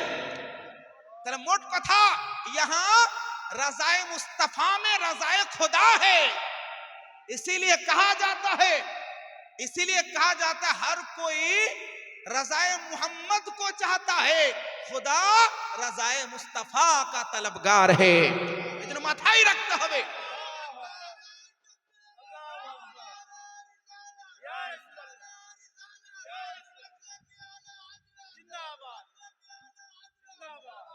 কথা হচ্ছে একটাই, হে নবী, আপনি যেটাকে কিবলা বানাতে চান আমি খোদা ওটাকে কিবলা বানিয়ে দেব, আপনি ঘুরে যান। তাহলে মহান নবীর দোয়া কবুল হয়নি বা কবুল হয়েছে যে সন্দেহ করলো ওর মধ্যে দাল মে কুছ কালা है, কারণ আল্লাহ নবী দোয়া করলে ওটা কবুল হয়। তো আল্লাহ নবী দোয়া করছেন, আল্লাহুম্মা হাদিহি হাদিয়ান মাহদিয়া ওয়াহদি বিহিন নাস, হে আল্লাহ আমার সাহাবী আমিরে মুয়াবিয়াকে হেদায়েত প্রাপ্ত করে দাও, আর আমার সাহাবীর মাধ্যমে অনেক মানুষদেরকে হিদায়াত দাও। তো শুধু আমিরে মুয়াবিয়া হিদায়াত প্রাপ্ত নয়, উনার মাধ্যমে মানুষরা হিদায়াত পাবে, এটা নবী মুস্তাফার কথা। तुम शब्बीर अली वारसी हो, वलीउल्लाह हो, जमीर हो, कोई भी हो, तुम्हारे कहने के मुताबिक नहीं चलेगा। मेरे मुस्तफा ने फरमाया अमीर मुआविया सिर्फ मुसलमान और सहाबी नहीं, बल्कि वो मुसलमान भी है, सहाबी भी है, जन्नती भी है, और उनके जरिए दूसरे लोग हिदायत भी मिलती है, लोगों को हिदायत मिलती है। ये बारगाह मुस्तफा का फरमान है। যেন মাথায় রাখতে হবে, এই বড় বড় কথা বলা সহজ, এই কাফের ওই গুমরা, এই কাফের ওই গুমরা, ওই বাগি এই বাগি সেই বাগি। আরে বেটা, ভুলে যেও না নবীর দুয়ার উপরে তুমি প্রশ্ন করছো যে নবী ভেবেছেন তো আমাদের কাবা হওয়ার কিবলা হয়েছে, ওই নবী যখন সাহাবীর জন্য দোয়া করবেন ওই দোয়াতে তোমার সন্দেহ, তো তোমার ইসলামে তো সন্দেহ হবে আমাদের। ওই জন্য মাথায় রাখবে, বড় বড় কথা বলা অনেক সহজ, কিন্তু প্রুফ করা বড় টাফ। হাঁকতে মুততে যাওয়ার ভয়ে বাহানা দিয়ে পালাতে পথ পাবে না, এমন দলিল তোমার সামনে রাখবো, একটা দলিলের খণ্ডন করতে পারবে না। ওই জন্য পরিষ্কার করে বলছে, কোন সাহাবীর জাস্টিফাই করার দরকার নেই, you have to justify yourself, নিজের জাস্টিফাই করো যে তুমি কি বললে। আমার আপনার কারো অধিকার নেই কারো জাস্টিফাই করার। নবীর জামানায় কি হয়েছে, সাহাবায়ে কেরামের জামানায় কি হয়েছে, সাহাবায়ে কেরাম কি করেছেন, এটা ওনাদের ব্যক্তিগত ব্যাপার। উই হ্যাভ নো রাইট, কোনো অধিকার আমাদের নেই, কারণ আমি আপনি যত বছর পড়ে নিই না কেন সাহাবীর ইলমের এক ফোঁটা পরিমাণ যেতে পারবো না, কারণ আমরা কিতাব পড়ে ইলম নিয়েছি, তারা ইলমকে দেখে ইলম নিয়েছেন। हम और आप किताब पढ़ के आलिम बने हैं, वो जाते मुस्तफा जो खुद इल्म है उस इल्म को देख कर इल्म लिया है। ওই জন্য খুব ভেবে চিন্তে, এগুলো স্পর্শকাতর বিষয়, এগুলো ভাবনা চিন্তা করে মানুষকে গ্রহণ করা বা বলা দরকার। দু চারটি কথা বলে চলে যাব, জাজবাতি ভাষণ দিয়ে যাব, এটা আমাদের মতো আহলে সুন্নাত জামাতের কোনো আলেমের এটা কাজ নয়। আমরা জবাব দান করি, আমরা জবাব দিয়ে যাই, আর যে জবাব দেয় সে চুল পরিমাণ ভয় পায় না, সে সরকারকেও ভয় পায় না, হুকুমতকেও ভয় পায় না। কেন?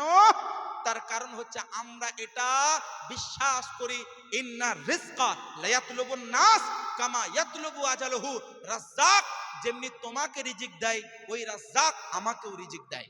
সুতরাং ভয় কোন সরকারের কোন হুকুমতের ভয় পাই না, আর না কোন পুলিশ প্রশাসনের ভয় পাই না, কারণ পুলিশ প্রশাসন শান্তি বজায় রাখে, আমরা শান্তিকে পছন্দ করি, শান্তি তোমরা ভঙ্গন করছো, সুতরাং সমাধানের রাস্তায় এসো, তা না হলে কিন্তু ছাড়বো না। আজকে হয়তো সুযোগ পাচ্ছি না, কোথায় কে কখন এলো, আমাদের মতো বুঝলেন খাদিমে মাসলাকে আলা হযরত, আমাদের মতো গোলামে গৌসে আজম, আমাদের মতো আশিকে মৌলা আলী, আমাদের মতো আশিকে সাহাবী, আমরা এমন না যদি খবর পাই না অমুক জায়গায় অমুক ব্যক্তি উল্টো পাল্টা বকছে, আমি দেখব না আমাকে কে দাওয়াত দিয়েছে না দিয়েছে, 10টা নওজওয়ানকে নিব আর কিতাবগুলোকে বলবো ভাই ধরো চলো, ওই বেটাকে ধরে কি বলছে উল্টো পাল্টা। আপনি খবর নিয়ে দেখবেন, আমি বড় বড় কথা বলছি না, আমি আমার মারি রোডের কথা বলছি। মারি রোডে গিয়ে খবর নেবেন, 500 একটা মসজিদ আছে আহলে হাদিসের। গত বছর বলছেন জলসা করে ভয়ে মাইক চালায়নি, জানে যে মুফতি আবু বকর মিসবাহ সাহেব ধরবে, ওই মোটু ইয়াসিন কেনেছে, মুমতাজুল কেনেছে, বুঝলেন, তারা মেম্বারের উপরে নিয়ে বুঝে বিনা মাইকে ওয়াজ করছে, বিনা মাইকে। কেন? সুন্নি কোন ছেলেকে ঢুকতে দেন ভয়ে। এটা আমার ভয় নয়, নবীর মুহাব্বতকারী বান্দাদের এটা হচ্ছে জজবা। কেন আমার কোন প্রশাসনকে বা কাউকে এই কারণে কেন ভয় করবো? আমরা কি ভুল করেছি নাকি? আমরা কি কাউকে মেরেছি নাকি? না কাউকে আমরা অন্যায় করেছি? কেউ অন্যায় বলে যাচ্ছে, ওটার আমরা প্রতিবাদ করছি, ওটার জন্য ভয় পাবো না। প্রতিবাদ করার জন্য সর্বদা আগে থাকি, ইনশাআল্লাহ আগামী দিন থাকবো। এইটাই হচ্ছে মাসলাকে আলা হযরত, এটাই হচ্ছে মাসলাকে আহলে সুন্নাত, এটাই হচ্ছে মাওলা আলী রাদিয়াল্লাহু তাআলা আনহুর জজবা। তা না হলে খাইবারের দরওয়াজা 40 জন নওজওয়ান উঠাতে পারছে না, মাওলা আলী এক হাতে উঠিয়ে দিয়েছেন। কেন? কেন? তার কারণ ইশকে নবী হৃদয়ে ছিল, ইশকে রাসূল হৃদয়ে ছিল, আল্লাহ কুদরত দিয়েছেন, মাওলা আলী রাদিয়াল্লাহু আনহু এক হাতে উঠিয়ে নিয়েছেন। এটা মাওলা আলীর জজবা, কে মাওলা আলী রাদিয়াল্লাহু আনহু আমাদেরকে শিক্ষা দিয়েছেন, যেখানে অন্যায় হবে প্রতিবাদ করো। সুতরাং আমি এতগুলো কথা বলে গেলাম, অনেক কথার মধ্যে অনেকে খারাপ লাগতে পারে, বাট একটি কথা মাথায় রাখবেন, যেগুলো বললাম এর পজিটিভ দিকগুলো আপনি মাথায় রাখবেন। পজিটিভ দিকগুলো আমি কিভাবে বললাম, কতগুলো কথা বললাম, এইগুলো মেটার রাখে না, আমি যে উদ্দেশ্যে বললাম এইটা ভাবুন, পজিটিভ দিকটাকে খুঁজবেন, যে আমাদেরকে কেন হুজুর বলে গেল, এই জন্য যাতে অন্য কেউ এসে আপনাদেরকে বিভ্রান্ত না করে। সঠিক এটাই, কেন হলো আজ পর্যন্ত আপনারা কেউ জিজ্ঞেস করেছেন? আপনাদের হয়তো এই স্টেজে যদি কেউ বলে যায় আমিরে মুআবিয়া কাফের গুমরা, কেউ জিজ্ঞেস করেছেন আপনারা যে কেন? আর আমাকে জিজ্ঞেস করেন যে আমিরে মুআবিয়া কেন মুসলমান, বলুন, আমি আপনাদেরকে সময় দিচ্ছি। কটা বাজে? 1:45 বেজে গেছে। আরে এবার টাইম শেষ তো আমার। আমি আপনাদেরকে বলে যে আপনারা প্রশ্ন করতে পারেন, আমি প্রমাণ করব। আমিরে মুআবিয়া রাদিয়াল্লাহু তাআলা আনহু কেন সাহাবী, কেন কাফের নয়? টাইম তো অনেক শেষ, 5 মিনিট সময় দিচ্ছি। আচ্ছা আচ্ছা, বিষয় হচ্ছে একটাই, সেটি হচ্ছে সাহাবিয়ত, আহলে বাইত এবং রাসূলে পাকের বার্তা সবগুলোকে আপনার আকীদায় বাঁধুন এবং আমলে বাস্তবায়ন করুন। আজকে আমাদের যুব সম্প্রদায় সোশ্যাল মিডিয়াতে এত লিপ্ত যে নামাজ পড়ার সময় নেই, হচ্ছে না গো? নামাজ আমাদের কেন কম হবে? হ্যাঁ, আমল দিয়ে আমাদের আকীদাগুলো ঢাকতে হবে না, আমল দিয়ে আকীদাগুলো সাজাতে হবে, আমল দিয়ে ঈমানটাকে সুন্দর করতে হবে। আজকে আমাদের ধীরে ধীরে আমল কমে যাচ্ছে।